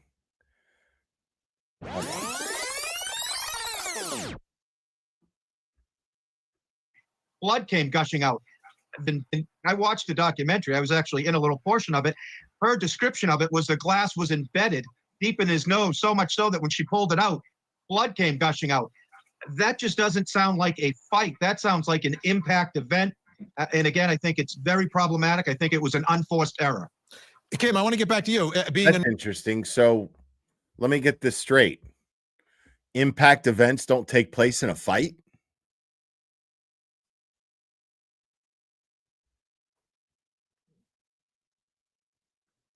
Okay. Just checking that's what you're saying, because it sounds like that's what you're saying. I think I heard it come out of your fucking stupid face. But yeah. Impact events don't take place in a fight. Okay. Being a nurse, this piece of glass being pulled out, this is the following morning. Obviously, at that point, he's no longer alive. What are your thoughts about the description of the blood coming out? Yeah, Vinny, that for me does not make sense that it could have occurred at allegedly 12:32 a.m. that the Commonwealth is saying, because we have vasoconstriction in our bodies. And even if there was a small shard of glass that was removed, if Officer O'Keefe was in that lawn and, in those circumstances for over 6 hours, it should not have been actively bleeding unless it was much closer to the time he was found that morning. Now, I want to take a look at testimony from Paul Gallagher from the Canton Police Department, who was one of the guys with the leaf blower, talking about. And I love that Nurse Kim's up there, man. Like, seriously, because like that's what Court TV needs, man. Like, she was a good choice because she could provide some medical experience, insight from her medical experience. And she has beyond the common sense that it takes to understand that Karen Reed is innocent, and why. And she can add some medical insight to that. And I think that's fantastic. And I'm glad that's great. Nick recommended her. Thank God. That's awesome. I love that. About finding a cocktail glass in the snow. So we know that this cocktail glass has been part of the case. Let's take a listen. See, it removes the snow. I was removing the snow layer by layer. And right here, you can see it exposing the cocktail glass. You're going to see red. No, I can't see that. Because what needs to be talked about here is that why isn't there taillight being found, but cocktail glass is in snow? That's what needs to be talked about here. You know why? Because there wasn't taillight there yet. That's why. The red spots appear as I remove it layer by layer. These pink spots start to turn to be dark red spots. Okay, I want to take a look at some video of John O'Keefe leaving the bar with a glass in hand. And Kevin Lenahan, as we're watching this video, do we suspect that is the glass that is found? Like, how is that all of that fit together? Whose glass is it? Where did it come from? My best guess is that there's one glass, and I've reviewed this evidence very closely. Unfortunately, when it comes to matching glass pieces, so there were 5 pieces found on the bumper. There were 9 pieces found on the ground, and then there was the cocktail glass remnants. 6 of the pieces on the ground were matched to the cocktail glass, and 1 on the bumper was matched, and 2 were said to be consistent. Does that mean the other pieces didn't match? No, I don't think so, because it turns out that the only way to really match glass, or the only reliable way, is to just kind of put it together like a 3-dimensional jigsaw puzzle. So it's very, very difficult to find and to prove that a piece of glass belongs unless you find that physical match. So my guess is the other pieces also, they all came from the same cocktail glass, but we can't know that for sure. So, Wayne Dennison, if we now have a piece of cocktail glass in the victim's nose, an expert's going to have to tell us how it could possibly get there, right? Yeah, we're going to have an expert to talk about how it could possibly get there. And much like Nurse Whalen is talking about, we're going to have an expert that talks about what happens with respect to bleeding and vasodilation once someone is already deceased. So Joseph, trying to put the pieces together, no pun intended here with the glass, but how does this play? How does this play? If there's a piece of glass in his nose, Karen Reed found it. Okay, well, the question really is, how did it get there? And how can either side prove how it got there? Well, the upshot of this, right, might be that Karen Reed simply is not reporting accurately what she saw and what she did. If you remember the testimony from Kerry Roberts, she testified that Karen essentially went chest to chest with John O'Keefe, and it was Kerry Roberts that wiped off John O'Keefe's face. Also, it raises a whole host of other problems. For example, ARCA spent all that taxpayer money building that cannon under the theory that John O'Keefe might have thrown a glass at the car. That doesn't. Now, real quick, I'm going to ask you guys to stop what you're doing real quick and give. I know some of you are like, I'm never giving Court TV a like. Listen, bro, they brought Nurse Kim on. I think that's worth a like. That's all I'm saying. I think that it's worth a like. So, go give this video a like. I think you should. I dropped the link in the chat so you could click on it, give it a like. They brought Nurse Kim on, guys. Give them that. You know what I mean? Look at you guys are like, no, fuck. Y'all are brutal as fuck. Listen. I'm just saying, I think it's worth the like. I'm gonna give it a like, whether you guys like it or not. I'm doing it. I'm doing it right now. Boom. I'm doing it. Y'all haters, kiss my ass. I think bringing Nurse Kim on deserves a like for that video. Doesn't reconcile with glass being embedded in the nose, John O'Keefe. So it creates a lot of problems, and I don't think any of them are good for the defendant. It makes me a little more confused. I'll be honest with you. I'm not clear on how this glass plays. Kim, from your perspective, whose glass was it? Where did it come from? And how does it end up there? Yeah, I think that it possibly was the Karen's glass, right? Because we know Officer John O'Keefe was drinking Bud Light bottles. And when he left the bar at the Waterfall Bar and Grill, he had a glass in his hand.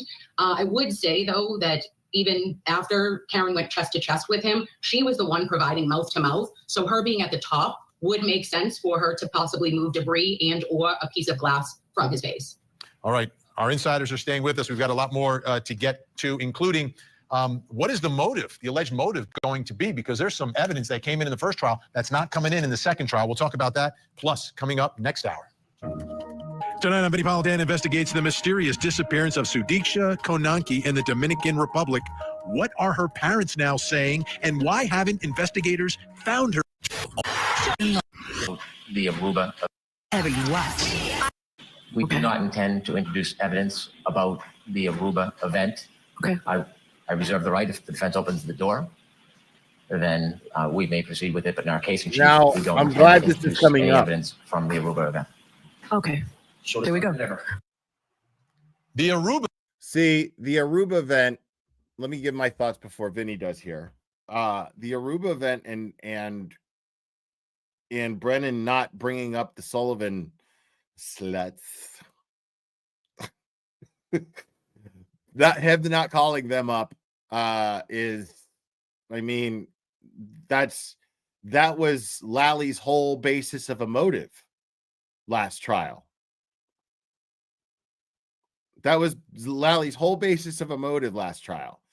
So now Brennan's taken over, and he's gonna present this new motive. What is the new motive? Because it sounds like he wants to talk about the glass, right? So what's the motive? I don't get it. Now, sometimes you don't even have to present a motive, but it's a lot better to do so. Sometimes you don't have to present a murder weapon, but it's a lot better to do so. So, like,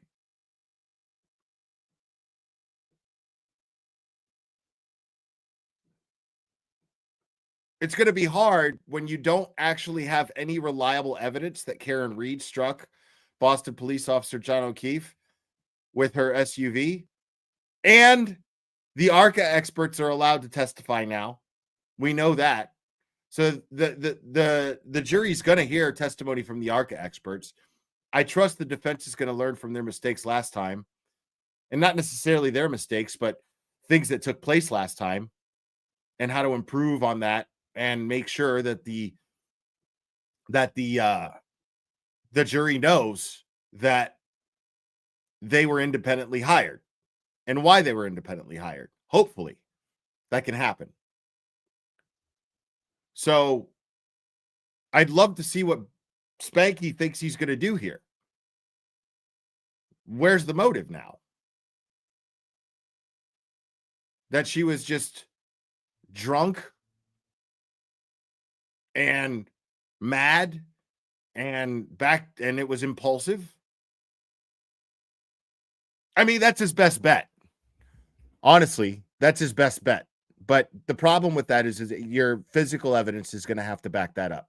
And the ARCA experts testifying is going to destroy that. And Trooper Paul is not being called up this time. Or he's being called up supposedly because he's supposed to say, scratch what I said before. Let this other guy handle it. Even though he's the one who conducted all the tests. Because that's something you can't change. Yes, it's a new trial, but you can't change the fact that Trooper Paul is the one who has his name stamped on all of the data that supposedly proves that Karen Reed struck John O'Keefe with her SUV. Like, that's not going to change. There's no time machine here. There's no flux capacitor on this prosecution.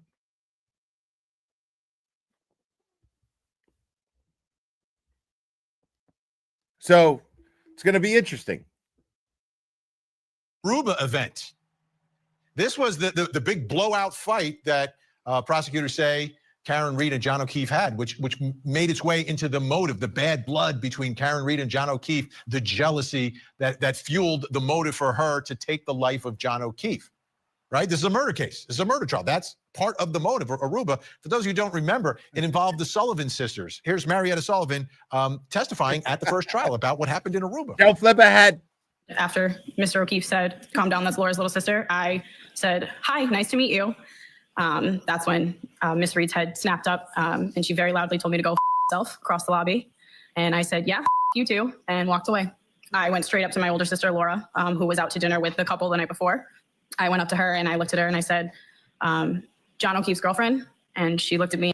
Bro, this is the kind of chick, dude. I could just tell just by her fucking how visceral she is right now. She's one of those women that you see in Joey Swole videos, bro. You guys follow Joey Swole? She's one of those women that like never go to the gym, will go to the gym like once every fucking like 6 months and then like film herself. And then like somebody walking by her camera, it'll say stitch incoming. And then she'll be like, "Oh my God, I can't go to the gym without somebody watching me do squats." And then like use that as an excuse as to why they don't go to the gym and like victimize some poor guy who's there every fucking day working his ass off on self-improvement, doesn't give a fuck about who she is or what she's doing. And I'm telling you right now, that's that kind of girl. Telling you right fucking now. Look at how she yelled across to go fuck myself, because she doesn't want to even like acknowledge the fact that Karen Reed like offered to pay for the rest of her stay in Aruba. You know, her and John are having, you know, they're a little insecure in their relationship, and she's feeling insecure about herself because she's going through these health issues. She doesn't know how to manage that. She's got this boyfriend who's taken on these 2 kids. She doesn't have any experience raising kids. She doesn't know what kind of role she's supposed to have in their life. She's confused by that. There's all this shit going on. And then she sees John O'Keefe like hugging or making out with this girl or whatever the fuck she thinks she saw. Right? So she reacts. As any native Bostonian, I would imagine, probably would.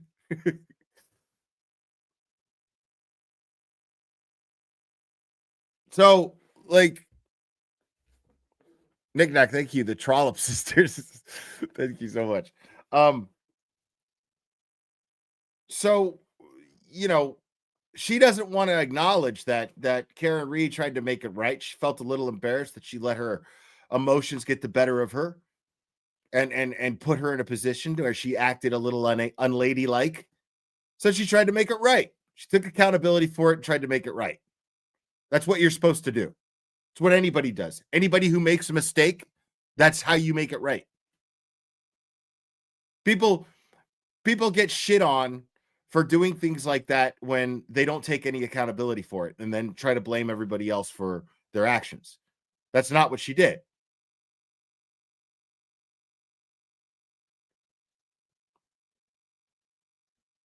So, but she refuses to act like this is something noteworthy.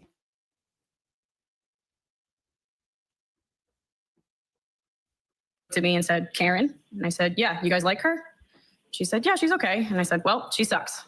So my sister pulled me aside from everybody and asked if the night that I got into the altercation with Miss Reed and You need to do better. Mind your own business. the lobby, if I was I love making out with Joey Mr. Swole, O'Keefe. bro. How did you respond? That I absolutely was not. She's not going to testify. They're out. They're not going to talk about what happened in Aruba. Let's bring back in our insiders, attorneys Wayne Dennison, Joseph Krasky Jr., Karen Reed supporter Kim Whalen, and YouTuber Kevin Lenahan. Kevin, so if we're getting rid of Aruba, like, why would she do it? Why would she commit this murder? What's the motive? Well, I understand why Aruba was there in the first trial. They're trying to establish a narrative, jealous, vindictive girlfriend with a temper issue, and the idea. And then they're on their way to 34 Fairview. And when John calls Jen for directions, Jen mentions an old girlfriend of Karen's. So the idea is with the narrative triggered her rage. And I always thought it was a bad idea to go with this. Keep the narrative simple. Stick to what you can prove beyond a reasonable doubt to 12 jurors, not just overall, but even in the little pieces of evidence. So I don't think we know for sure whether Karen knew that she struck John. So we certainly don't know if she had any intention or any kind of a malicious motive. All we know is that her Lexus did strike John at 12:32 and roughly 10 seconds. That's what we know. Joseph, so I think it's good to keep it simple. Yeah, Joseph, if that's the case, then why is this a murder trial? Well, you know, Vinny, as a former trial attorney or a journalist now, right? You don't have to prove motive. And to be clear, the prosecution reserved on the Sullivan sisters. We need the Sullivan sisters, don't we? But they're going to be used as rebuttal. So if the defense opens a door and tries to suggest that this relationship was perfect and Karen Reed exhibited no signs of jealousy, then they've reserved the right to call the Sullivan sisters. But remember, keeping with that theme of gifting information to the prosecution, Karen Reed last night talked about the ride to 34 Fairview in knowing that, and in her own words, there were multiple women that John had prior relationships with that lived in that neighborhood. And so those observations were made only moments before leaving those vitriolic voicemail messages to John. So I think there's ample ample information that on that night, certainly something happened and there was a fairly argumentative confrontation between the two of them.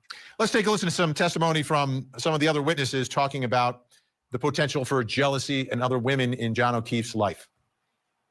As we got by different landmarks, she then started, screaming, asking if John could be at certain people's houses. And whose houses was she asking if John could be at? If she could be at Bella's house. There have been some years in the past dating relationship between Mr. O'Keefe and Bella's mother, correct? Yes. What any conversations would you have with Mr. O'Keefe in regards to any sort of relationships or dating or anything like that? This is that fucking, what do you call, like, she reminds me of just that. I talked about this during trial. This is just that woman takes no fucking pride, no pride in herself at all. Just fucking just throw on some shit and then be like, and she just sits around brooding, wondering why she's alone, and then like obsessing over the boyfriend or the wannabe boyfriend had in high school, and then keeping track of every girlfriend that he's had since and labels them by their profession. The dancer. She wanted to go to the dancer's house. Like, totally transparent.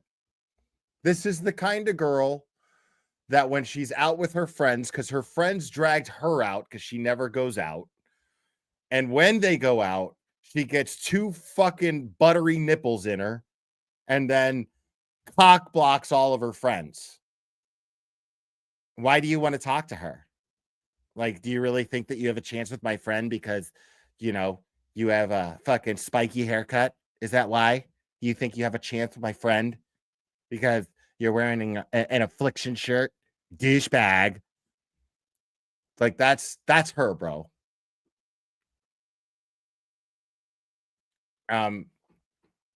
what you're gonna do is you're gonna go over there and hit on some girl who's interested, and I'm gonna order another round of lemon drops for me and my girls. YOLO. Thing like that. Well, he dated a lot of people. She said something like, John really loved Amy, and in my eyes, Karen was just a babysitter with benefits. Okay. Kim Whalen, do you see Karen Reed possessing homicidal jealousy? Absolutely not. And I think that the Aruba incident shouldn't have come in first trial over a month, or a month before. Hold on a second. Kelly, what's up, buddy? 12:31:40. Jen texted John while looking out a window, pull up behind me, and then Karen became a NASCAR driver and backed over John and went home in 4 minutes. Right. Yeah, exactly, Kelly. On top of that, and thank you, by the way, on top of that, nobody wants to talk about the fact that Jen McCabe and Matt McCabe supposedly saw Karen Reed's vehicle do literally everything except, like, from the time she arrived to the time she left the property, everything except the crime in question. Because that's not weird. She saw Karen Reed do literally fucking everything with her vehicle except strike Boston police officer John O'Keefe with it. And didn't see a body in the snow when she left. Okay. Officer O'Keefe's untimely death. This has just been a smear campaign and prior bad acts for Karen that does not equate in some senses, but you would even say this exhibits, although she might have had a verbal altercation, they never had a physical altercation or anything even close to that in their entire relationship. So why that night? Wayne Dennison, what are your thoughts here? Because it's a murder trial. You don't have to prove motive. Joseph Krowski reminded me. I knew that. But a jury's going to want to know why Karen Reed would take the life of this man who did an amazing thing in adopting his orphaned sister's children, was raising these children on his own, was the son of parents who had lost one child already. They're going to have to explain why she would do that, why she would take him out on purpose. And do you think the jealousy is something that the prosecution can ride here? Well, I don't think they're going to ride this particular incident. As Ms. Whalen said, you're talking almost a month before. It's a prior bad act that's very attenuated. If you're asking a jury to conclude that she killed him because he kissed another woman, I think that goes a very long way toward not being particularly relevant evidence.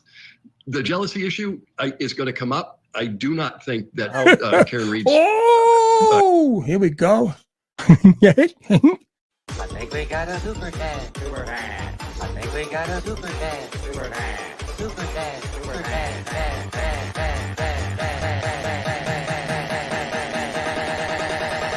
I think we got a super cat. How dare you?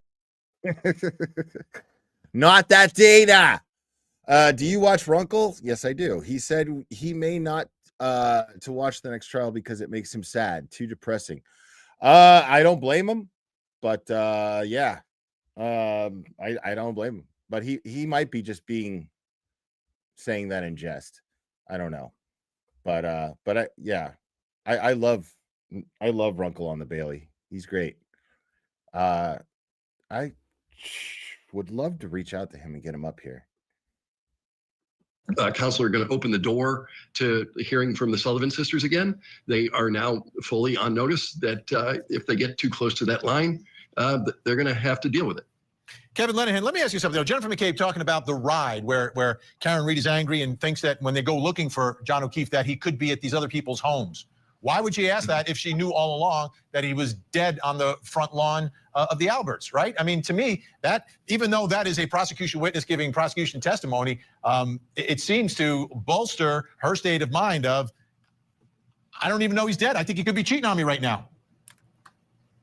Well, I think that right. that call came before she dropped John off before they got to the house. So I think, so you want to look too at what the actual evidence is of anger here, that they were in an argument, right? Because everybody's just kind of assuming, I think most of us, that there was probably an argument there, but there's only two people in the car, and one of them's Tim Blanche, thank you so much. Hey, Will, is something nefarious about Proctor getting fired before the trial? Yeah, I just think it's as simple as the Massachusetts State Police trying to get in front of the problem. I think the timing is not coincidental or too coincidental at the very least. To be too coincidental to be coincidental. And I am of the opinion that that it is so that the other investigators maintain credibility in their testimony in regards to the prosecution of Karen Reed. I think that's the entire thing. Oh, well, this one bad apple doesn't spoil the whole bunch, kind of thing. I think that's the strategy. dead and one of them's not testifying. But in the entire time that she owned the Lexus, there were only 2 triggered events. So this is in the vehicle data. Where something unusual happened. There's been no accidents in the times that she owned the car. But she takes a 3-point turn on Cedar Crest Street where she punches the gas enough that it triggers the creation of an event while she's doing this turn. And then 8 minutes and 4 seconds later, she puts it in reverse, this time going backwards 24 miles an hour for 60 or 70 feet at least. So that is kind of evidence of anger, that you're driving like that. And what triggered that? So the idea is that maybe Jen mentioning that on the call was what triggered the anger by Karen. And this is, going back to she's easily triggered when she's been drinking like she was on the Aruba trip. But again, to me, it's not proven beyond a reasonable doubt, things like that. So I kind of focus more on the evidence. Gotcha. Okay, everyone's staying where they are when we come back. Not a great day for the lawyers of Karen Reed. And Karen Reed had a private conversation with the judge, with her lawyers. We'll tell you all about it when we come back. Sidebar, the relations made to the court by I find that there have been repeated misrepresentations made to the court by defense counsel, and I conclude that they were deliberate concerning the relationship with the ARCA witnesses. They were made at sidebar, in open court, and in pleadings. And I think. Can we talk about how you knew that fucking Lieutenant Fanning was overseeing the jury and you just let that shit happen, but this is somehow some shit to be concerned about? And how about every single fucking time that Hank Brennan gets up there and argues, he flat out lies? How about that? And I think the record is pretty clear, and I find that on July 25th, 2024, payment was made to the ARCA witnesses. Yet on February 26, 2025, in a pleading. Now, when I was watching this, I was yelling at my screen.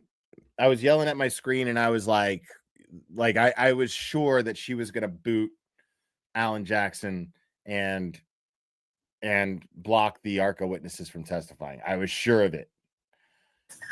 Written by Ms. Little, signed by all 3 defense counsel, says the Commonwealth's motion to exclude these exculpatory expert witnesses, ARCA witnesses, who were not hired or paid for by the defense, is not made in good faith and is a desperate and transparent attempt to keep exculpatory testimony of neutral expert witnesses from reaching the jury in this case. So I find or conclude that that was a material misrepresentation and that it was deliberate.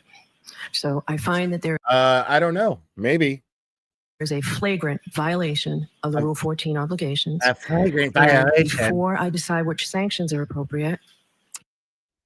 Like,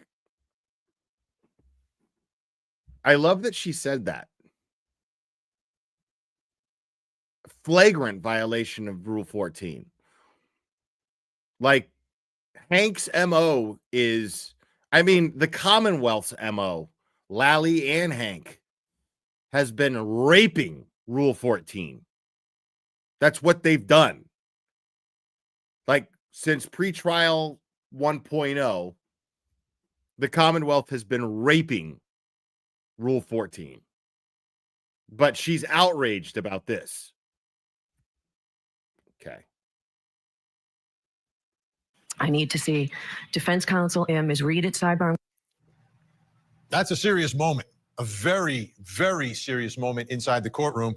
So the judge calls Karen Reed and the attorneys to a sidebar to discuss what are we going to do about these serious ethical violations by the defense team.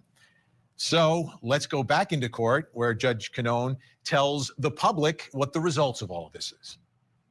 There's no greater constitutional right than the defendant's right to a fair trial, including a fair and impartial jury, the right to present a defense and confront witnesses, and the right to counsel, which includes counsel of her choice. So I've just had a thorough colloquy with Ms. Reed. I believe it was extensive and thorough, and she has expressed to me a strong desire to continue with her lawyers. Mr. Yannetti, is Mr. Jackson lead counsel? I just want to make the record clear. Mr. Jackson, are you lead counsel?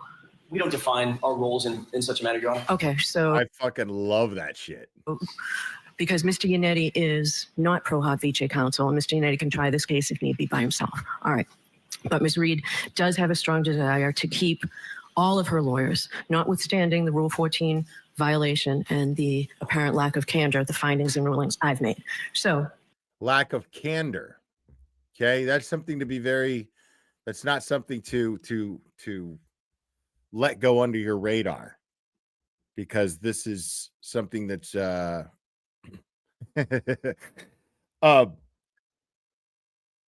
she's going to use that. Like, don't think that Jackson is completely off the hook with Bev. She's using this. Watch. I'll show you exactly what I mean here. based on that, I am not going to revoke Pro Hoc Vice licenses. I don't expect to have to address this again. Candor with the court is essential. It's the bedrock obligation of all lawyers who appear. Candor again. In this court and all courts in Massachusetts, a lawyer is only as good as his or her word. And I need to be able to take counsel. That's really interesting. At their word. So I'm not going to tolerate false statements, I'm not going to tolerate false statements. And I'll just pick one out of a hat. Bev, how about the easily disproven, flat out lie that the defense never filed a motion for evidence to be preserved when David Yannetti filed one at Karen Reed's arraignment on February 2nd, 2022. And he continues with this lie, by the way, even though it's easily disproven. We all have it. We all have it.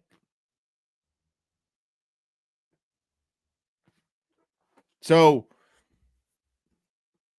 I mean, that's just one example of Hank Brennan just saying things as if they're fact when they're not. And that is called lying.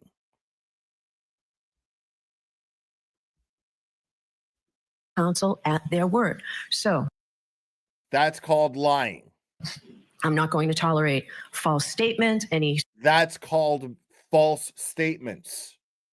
Stretching of the truth, no misleading distortions. There's no place for that in the courtroom. And Mr. Jackson, you stated this very eloquently. How is okay, yes, there's no place for that in the courtroom. But it should be even less tolerated from the prosecution.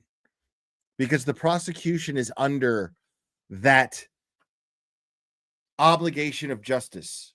As Betterow would put it, the prosecution should always be wearing the white hats. And for those of you who don't understand that metaphor when Betterow uses it, the white hats in old Westerns, white hats, the cowboys that wore the white hats were the good guys. The cowboys that wore the black hats were the bad guys. So the prosecution is obligated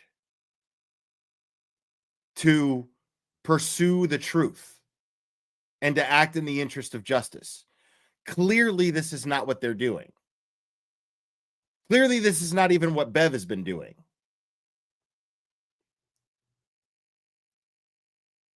And Bev should be wearing the white hat, no matter what. Just in case the prosecution puts on a black hat. Bev should be wearing the white hat to call him out on it. And she's not doing that. Right now, Karen Reed and her defense team are the only white hats in this whole thing.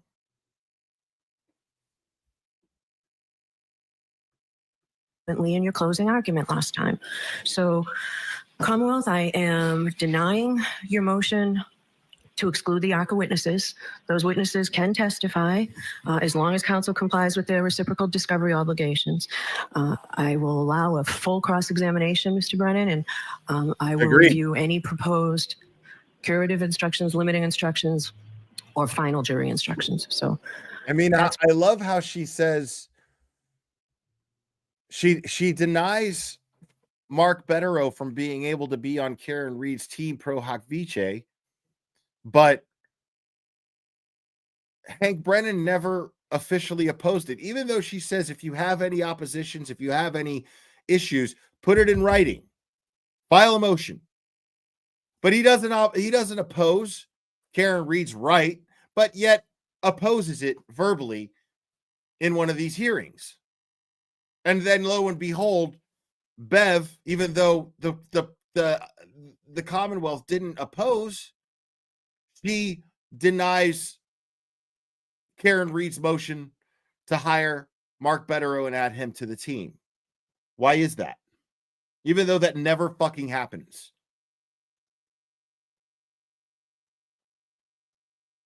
Why is that? that's my ruling on that. Joseph Krowski Jr., what just happened? It's a big nothing, right? So, like nothing happened. Well, it's not a big nothing because certainly there's a problematic. Here, I don't care what any of these people on this panel say. She did that for two reasons. A, because she wants to be able to say, I gave the defense a fair warning, because she is gunning for Alan Jackson. Make no mistake about that. That didn't just disappear. Okay? And the Goodmans gifted 10 memberships. Oh my God. Thank you so much. Wow. You're amazing. Thank you.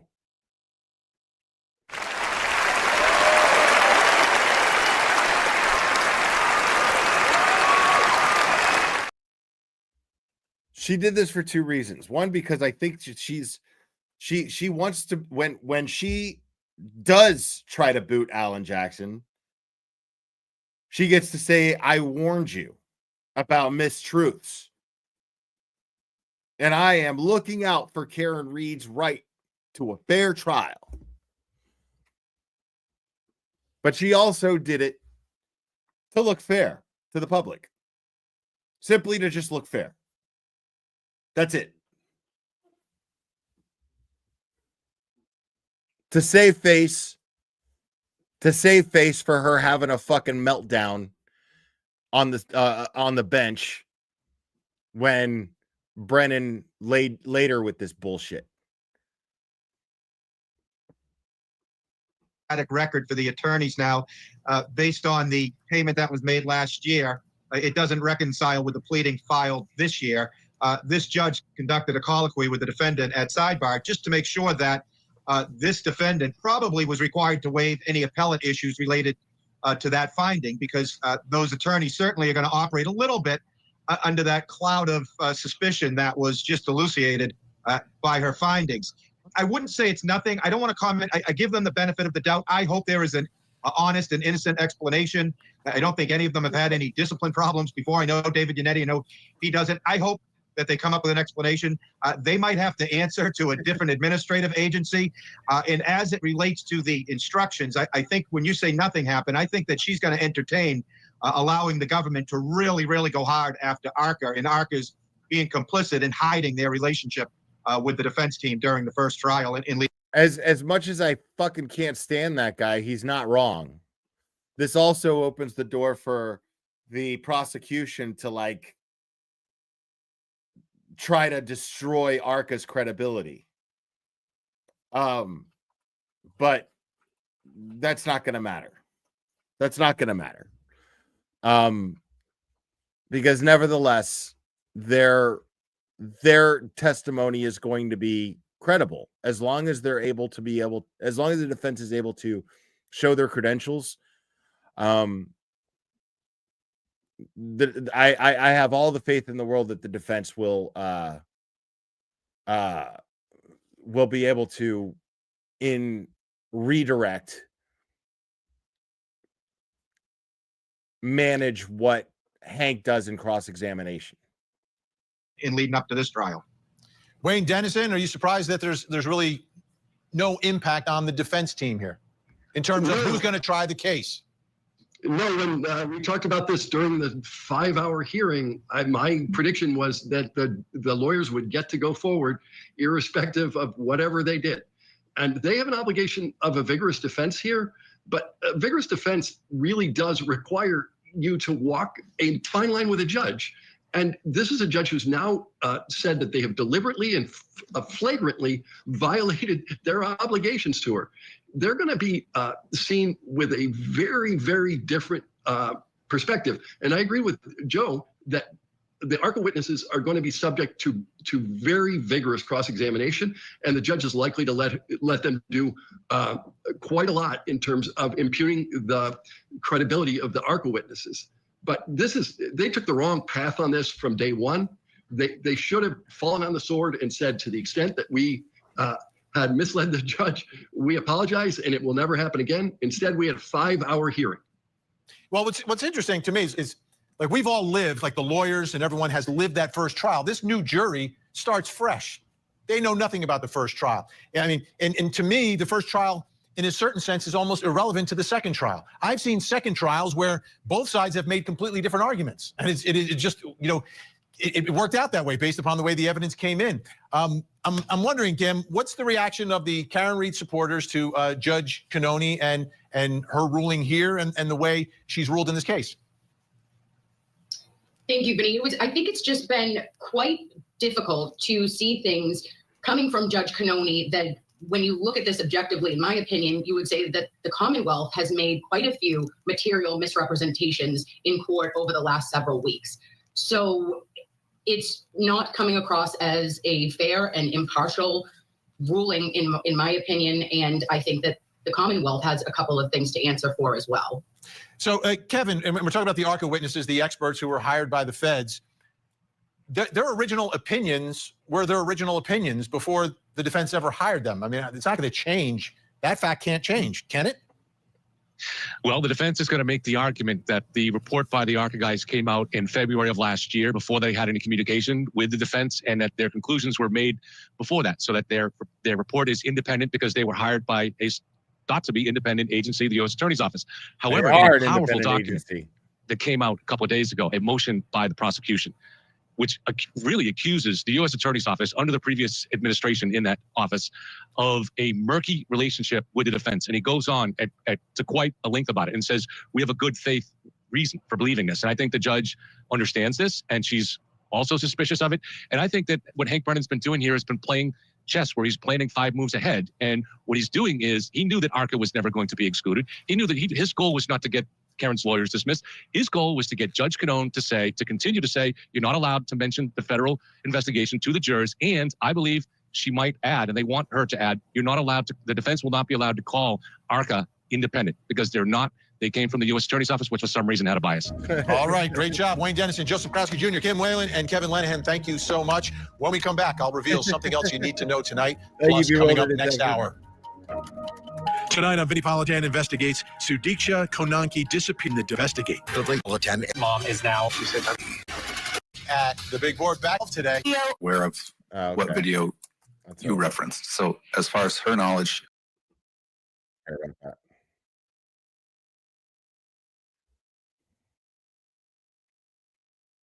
All right, so let's move on to the witness list. The defense has shared or has filed their witness list. And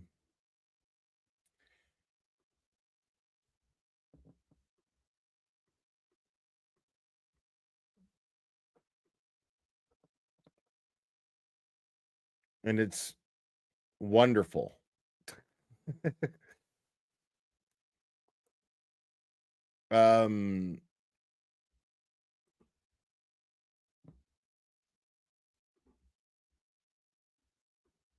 So here we've got the defendant Karen Reed's list of prospective witnesses. And now prospective means that these are people that are on the witness list, but it doesn't necessarily mean that they're going to call them to the witness stand to testify. But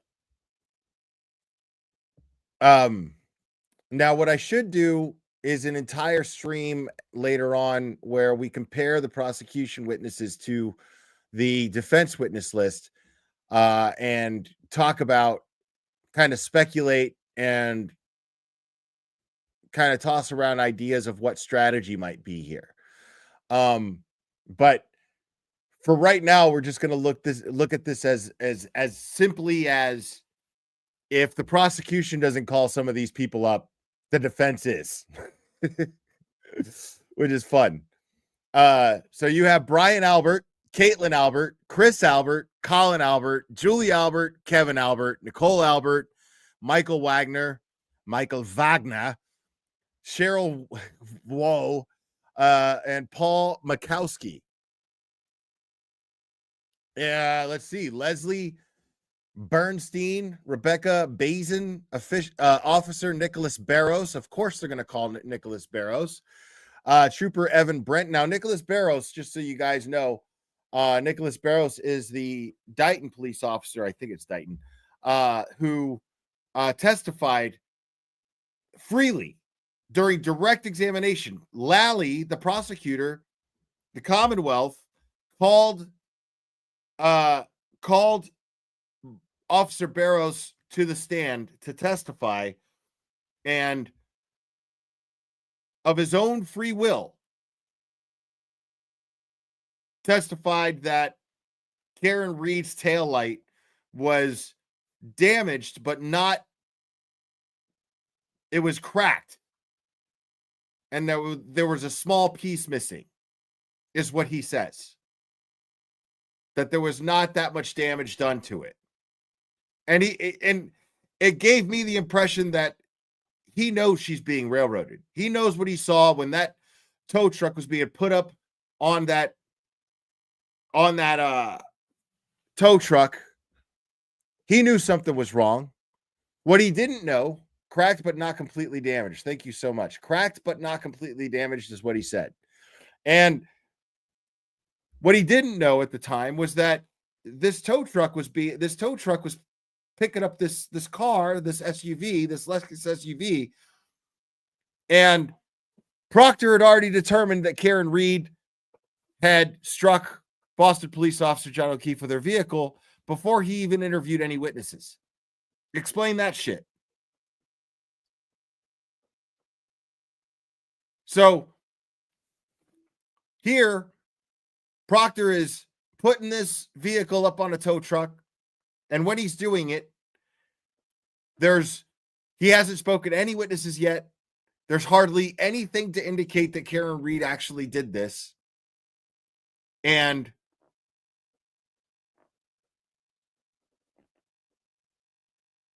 he testifies that when he saw this car being towed from Karen's parents' house, that it was cracked, but not completely damaged.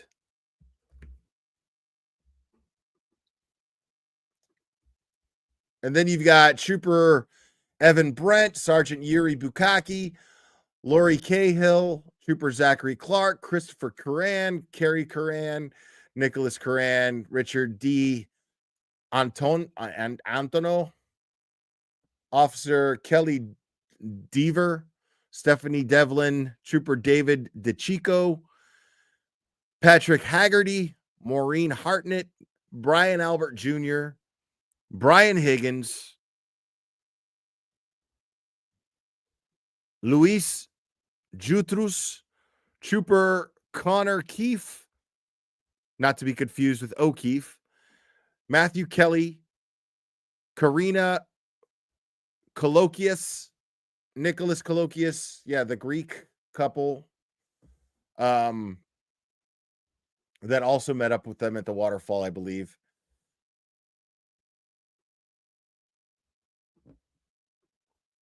And then it goes on here.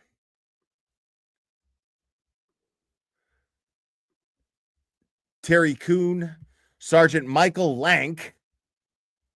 Okay. Sergeant Michael Lank, whose name also comes up in the Sandra Birchmore investigation. Brian Lawfern, Heather Maxon, Allison McCabe, Jennifer McCabe, Matthew McCabe, Lance Mello, Ryan Nagel, Stephen Nelson. Now, all of these McCabes, they want the jury to see them lying. I would almost guarantee that all of the Alberts and the McCabes are going to be called onto the stand by the defense if the prosecution does not call them up. I can almost guarantee it. Because this list, what it tells you, and we haven't even gotten through it all, but how extensive it is, the one thing to take out of this is that the defense is not fucking around. Karen Reed is not fucking around. This is it. Like, they are clearly in pursuit of the truth. Why is their witness list significantly more extensive than the prosecution's witness list? And the prosecution supposedly has a case against Karen Reed. Explain that shit. When have you ever seen that?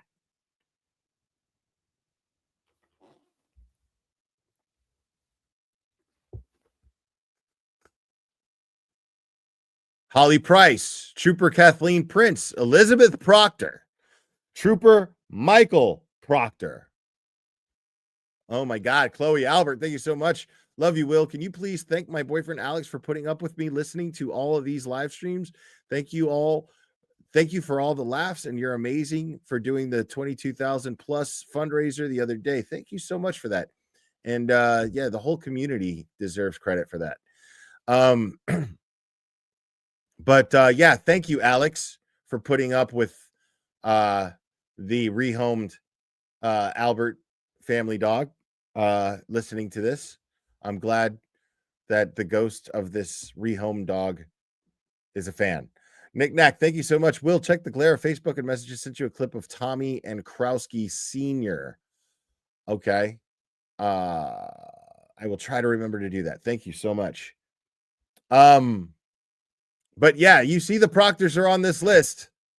I can also almost guarantee you that the defense will call Michael Proctor up to that stand. Elizabeth Proctor, I don't know, maybe. But yeah, sorry, no more Trooper Proctor. Mr. Proctor. Douchebag Proctor. That's what I'm going to call him from now on. Douchebag Proctor. No more Trooper Proctor. She's going to call, the defense is going to call douchebag Proctor to the stand. I can almost guarantee you that.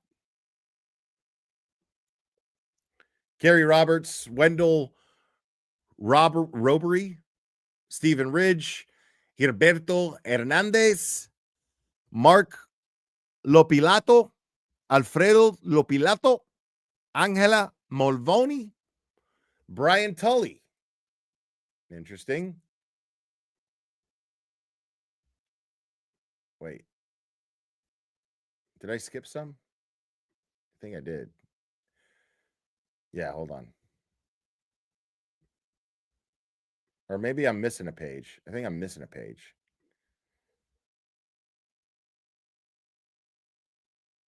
Or maybe I'm not.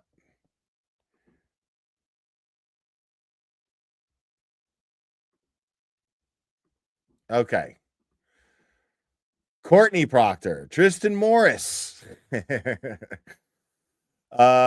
Jean Demoulis, Mary Sousa, Ashley Bell, Mike Rushworth, Matthew Amory, Norfolk County District Attorney Michael Morrissey, Thomas Beatty, Aaron Beatty, Megan Mariani, Thomas Martin, John O'Keefe Sr., interesting, Lieutenant John Fanning, I can't wait for that, Matthew Kelch, Thomas Kelleher, Annie Cheng, Helena Rafferty is on there, Irene Scortibello, of course, Trooper Jeffrey Kaskowski. Now, Scorty Bello, remember, that is the medical examiner who could not determine an actual cause of death or manner of death. Sergeant Paul D. Whatever his name is, that's the guy who supposedly had all this data from the Sallyport footage. Sergeant Paul Gallagher, that's Mr. Leafblower, and Chris Van E. PhD, Richard Green, Daniel Wolf, Andrew Rentschler. Those are the crash daddies. Maggie Gaffney, Derek Ellington, Michael Easter, Matthew Erickson, Matthew DeSorga, Elizabeth Laposta, Dr. Marie Russell, and Garrett Wing. So I'm quite certain that there is going to be many of those names called. And I think that the concentration of these names is going to come down to the experts, of course, but also definitely the troopers involved in the case. Definitely the definitely the ex-troopers, specifically douchebag Proctor is going to be called to the stand, guaranteed. And I also guarantee that the McAlberts will be called to the stand too. The key players of the McAlberts. I guarantee you Jen McCabe will be called to that stand. I guarantee you Matt McCabe will be called to that stand. I guarantee you that Brian Albert will be called to that stand. I guarantee you that Chris Albert will be called to that stand. I guarantee you that Colin Albert will be called to that stand. I guarantee you that Nicole Albert will be called to that stand. Guaranteed.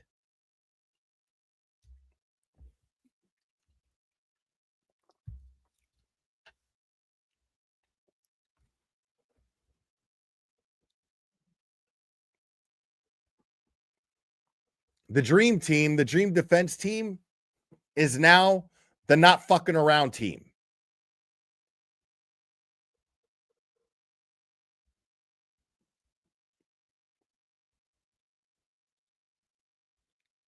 Yeah, so it's been an interesting day. And I'm really glad. I'm really glad that that trooper or douchebag Proctor has been fired. But again, I want to see him charged with a crime because he clearly broke the law. What's up, Nan? This is a game of chicken. Defense is saying, if you don't call these chumps, we will. I also heard one of these witnesses is the tow truck driver. Oh, yes. I forget his name, but the tow truck driver probably has pictures of the taillight. I certainly hope so. Oh, my God, I hope so. Oh, my God, I hope so. But I feel like that would have already came up. But we got to do it, folks. We got to do it.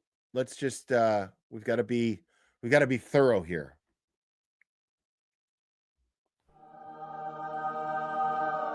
You sweet baby Jesus. Please let that tow truck driver have pictures, because tow truck drivers usually take pictures of any damage of any car they tow to prevent liability. Amen. Let's just hope. Let's just hope. Okay, people? And Lucky Loprin is on the list. Yes, Brian Loprin. Lucky Loprin is on the list. So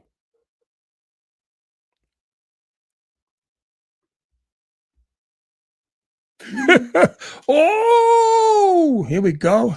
I think we got a super cat. Super cat. I think we got a super cat. Super cat. Super cat. Super cat.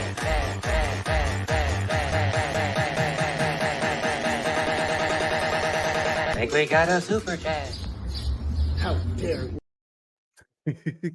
Fishing Kid, thank you so much, Your Honor. The Commonwealth would like to call Dr. Daddy Turtle Boy to the stand. Will be fire. Yes, it will. I would love to see that. I would absolutely love to see that. I would love to see Turtle Boy versus Spanky. I would absolutely love it. And the cross-examination, if there is going to be one, is going to be just simply based on, did Karen Reed or you, did she ever provide you with inside information, blah, blah, blah, blah, blah, blah, blah, that kind of shit. Basically to maintain the fact that there's been no unethical or inappropriate dynamic between Turtle Boy and Karen Reed. So, that's basically how that's going to go down, I would predict. But the Commonwealth is going to try to make that out to be like that, and they're going to ask Turtle Boy directly under oath. And I think I would love to see the Turtle Boy versus Spanky showdown. Live to tape. Give Turtle Boy a call and see how he's doing today. Live to tape. Sorry. No, I'm not doing that. I'm not going to bother the guy.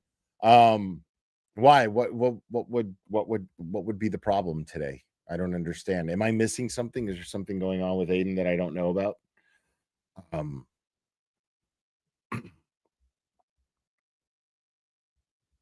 Kevin from South Boston.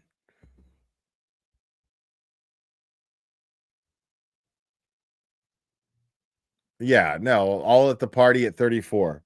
It's just a question of like, I just don't know who specifically the defense is going to call.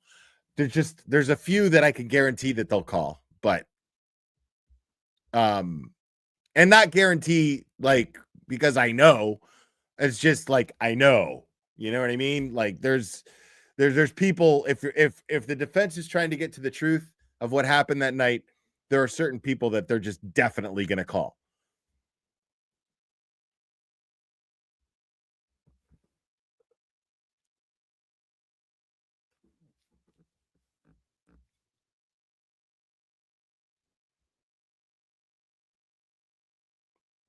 Yeah, it was really interesting to watch Aiden in the courtroom, like reacting to Spanky's bullshit. Like, okay.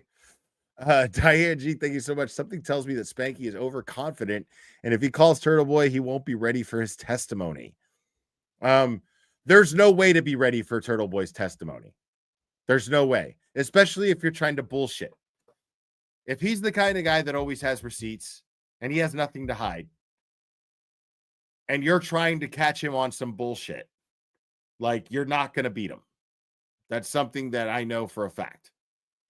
Like I've had enough conversations and have read enough of Turtle Boy's articles. I have watched enough of his streams to see how he operates and his reputation of being a sound investigative journalist, a fact-driven investigative journalist, regardless of his,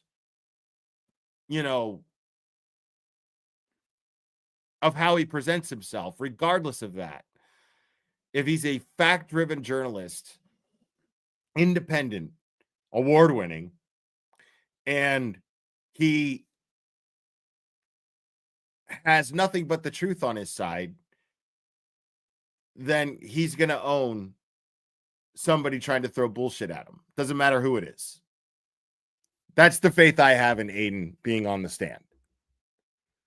Because he just plain has the truth on his side. And he has a low tolerance for bullshit. And he's not intimidated at all. Like Brennan trying to go hard at him on the stand is just going to backfire. It's just going to backfire. That's all that's going to happen. But I think that we've gone over pretty much everything that there pretty much is to go over.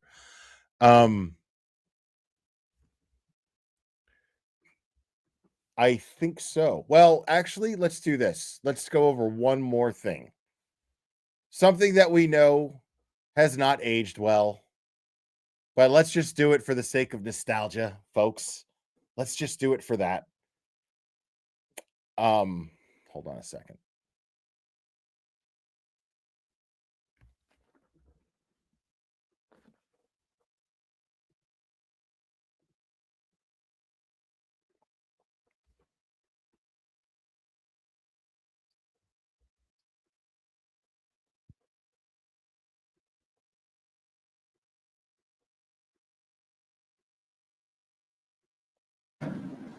This will be the first statement of its kind in my dozen years as Norfolk District Attorney.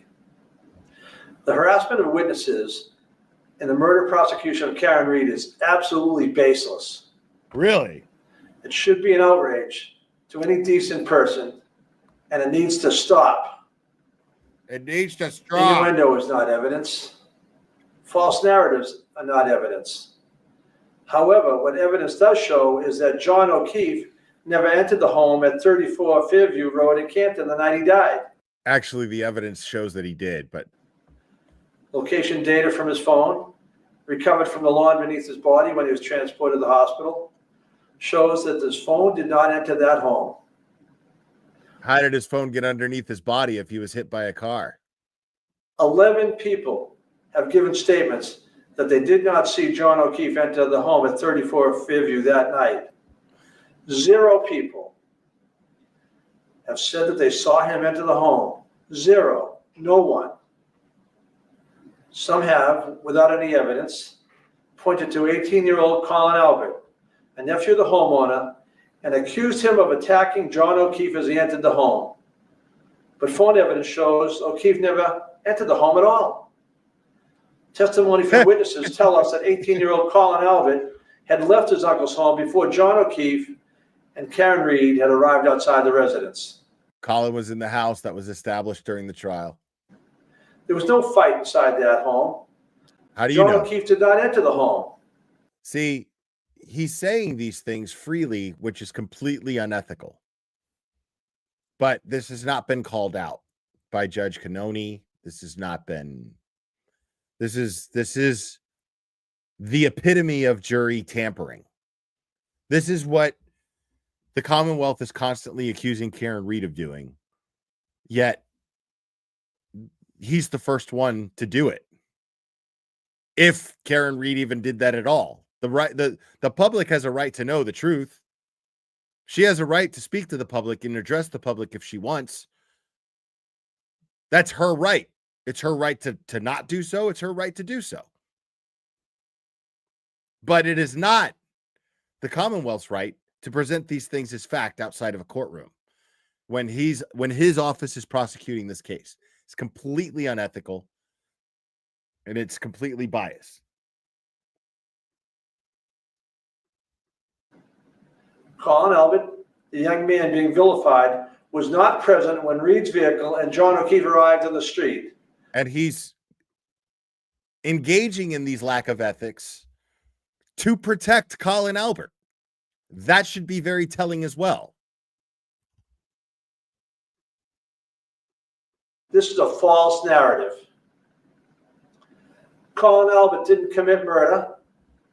Jennifer McCabe, Matthew McCabe, and Brian Albert. These people were not part of a conspiracy and certainly did not commit murder or any crime that night. They have been forthcoming with authority, providing statements, and have not engaged in any cover-up. They are not suspects.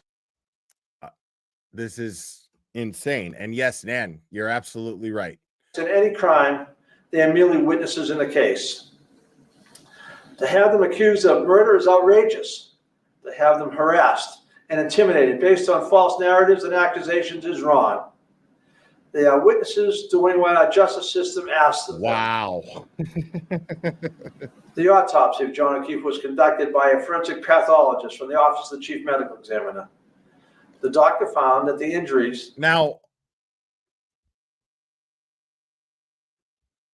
I noticed that Hank Brennan has a problem with the McAlberts not being allowed in the courtroom. Because me personally, I'd like to be able to have a seat in the courtroom when I can make it up there, for sure. But for the sake of keeping the McAlberts out, I'm happy to just stream this, observe, go to Boston, stand outside with everybody and support. I'm happy to do that as long as the McAlberts are kept out of that courtroom and kept from intimidating that jury. Totally worth it. More than worth it. So the question is, because as long as Karen Reed can have her immediate family in that courtroom to support her, I'm more than happy with that. She needs that support system. She needs her dad, mom, brother, Kelly. She needs that support system there.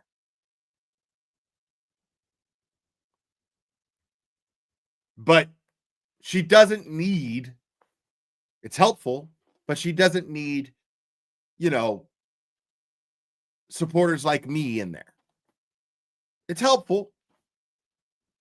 Supporters like Nurse Kim, supporters like Esty.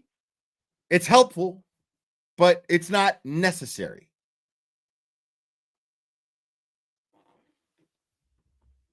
But why wouldn't, if Hank Brennan is looking for there to be a fair trial here, why is he so hell-bent on the McAlberts being able to sit in that courtroom? One has to wonder, why does he want it so bad? Why is he fighting for the McAlberts to be able to sit in that courtroom? What good does that do for his case and for Karen Reed having the right to a fair trial?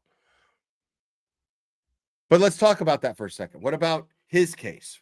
How is it good for his case? The only reason that I can imagine as to why it would be good for the prosecution's case to have the McAlberts sitting there is to intimidate the jury the way that they did last time. Yes, I'm accusing the Commonwealth of having the McAlberts placed there that day to intimidate the jury. How do I know that? Because 2 jurors have stated that they were intimidated by the Alberts, specifically Brian Albert. One who commented to Vanity Fair, the other being Ronnie, who said so on Turtle Boy's channel. 2 jurors who have spoken out. And given everything that we know about what happened with that jury, that's a fair conclusion to draw. That the only purpose that the Commonwealth would push this so hard would be to intimidate the jury.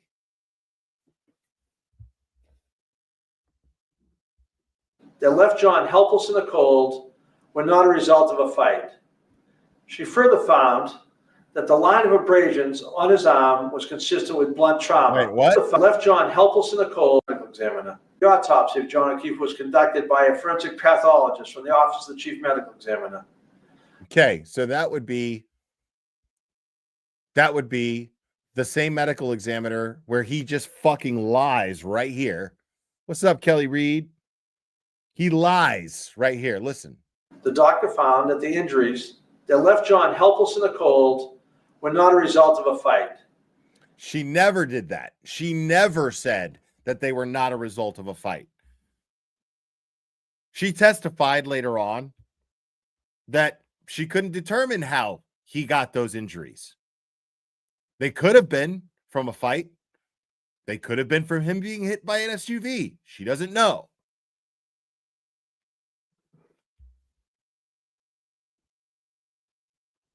She further found that the line of abrasions on his arm was consistent with blunt trauma, not an animal attack.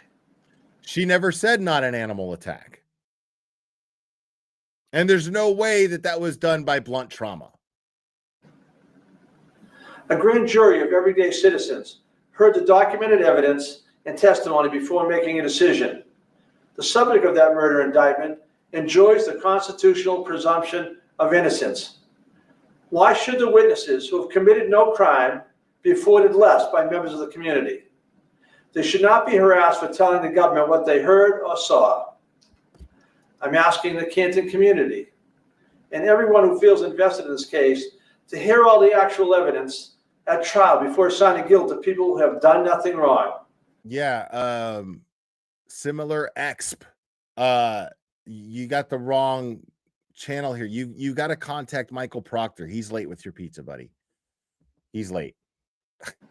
And certainly before taking it upon yourself to harass citizens who evidence shows have done nothing in this matter but come forward and bear witness. Wow. We try people in the court and not on the internet for a reason. The internet has no rules of evidence. The internet has no punishment for perjury. And the internet does not know all the facts. Conspiracy theories are not evidence. The idea that multiple police department, EMTs, fire personnel, the medical examiner, and prosecuting agencies are joined in or taken in by a vast conspiracy should be seen for what it is, completely contrary to the evidence and a desperate attempt to reassign guilt. Michael Proctor, the state police trooper, being accused of planting evidence outside 34 Fairview Road, was never at Fairview Road on the day of the incident. Proctor and his state How do you know that? police partner traveled together the entire day while other officers were processing 34 Fairview. I can't wait until I just can't wait. Trooper Proctor was not there and did not plant evidence at 34 Fairview Road. In addition to having no opportunity to plant the evidence, as has been suggested, no opportunity. Proctor would have no motive to do so. Trooper Proctor had no close personal relationship with any of the parties involved in the investigation and had no conflict. Wow. And he had no reason to step out of this investigation. Now that's a fucking lie right there, because we know that he got drunk with Kevin Albert, and Kevin Albert left his service weapon and badge in Proctor's car that Proctor was driving drunk, which is a police issued vehicle. Right. That's what I'm saying. That's what I'm saying. Every suggestion to the contrary is a lie. This should be seen for what it is and not used as a pretext to attack and harass others. What is happening to the witnesses, some with no actual involvement in the case, is wrong. It is contrary to the American values of fairness and the constitutional value of a fair trial. It needs to stop now. It needs to stop. I am releasing this recorded statement rather than holding a news conference because my remarks need to be so narrowly tailored to the issue at hand while the prosecution is pending. Shut up. And Nan, I completely agree with you. I think that calls for another prayer. I think it calls for another prayer. Please, dear sweet baby Jesus, please let the defense call Meatball Michael Morrissey up to the stand and expose his lies and his corruption. Amen. There we go. People, this has been a fantastic, fun stream with you guys. I love you guys so much. You guys have no idea how grateful I am to you guys. You guys are amazing. And remember, Kara Reed's defense fund link is pinned to the top of the chat. Make sure if you got even just $1, whatever you can do, just help Karen Reed out. Because she needs all help she can get. She's about to enter the fight of her life. This is the Super Bowl of defense right here. So guys, please make sure to do that. You guys are amazing. I want to thank you guys for hanging out with me tonight. Thank you guys for hitting the like. That means a lot to me. It helps me out a lot if you guys take a second and hit the like. And if you're new subscribers, I really hope you're enjoying the channel. I noticed that I've got some new subscribers most recently. I hope you guys are really enjoying the channel. All of you McLeans out there, I love you guys for sticking with me and hanging out with me no matter what. And guys, all of the support, I cannot tell you how grateful I am for that. It means the world to me. All the super chats, all the Venmos, all the other stuff, very, very helpful. It means the world to me, and you guys are fucking great for doing it. But that is going to be it for me. Guys, I love you guys very much, and we will do this again very soon, my friends.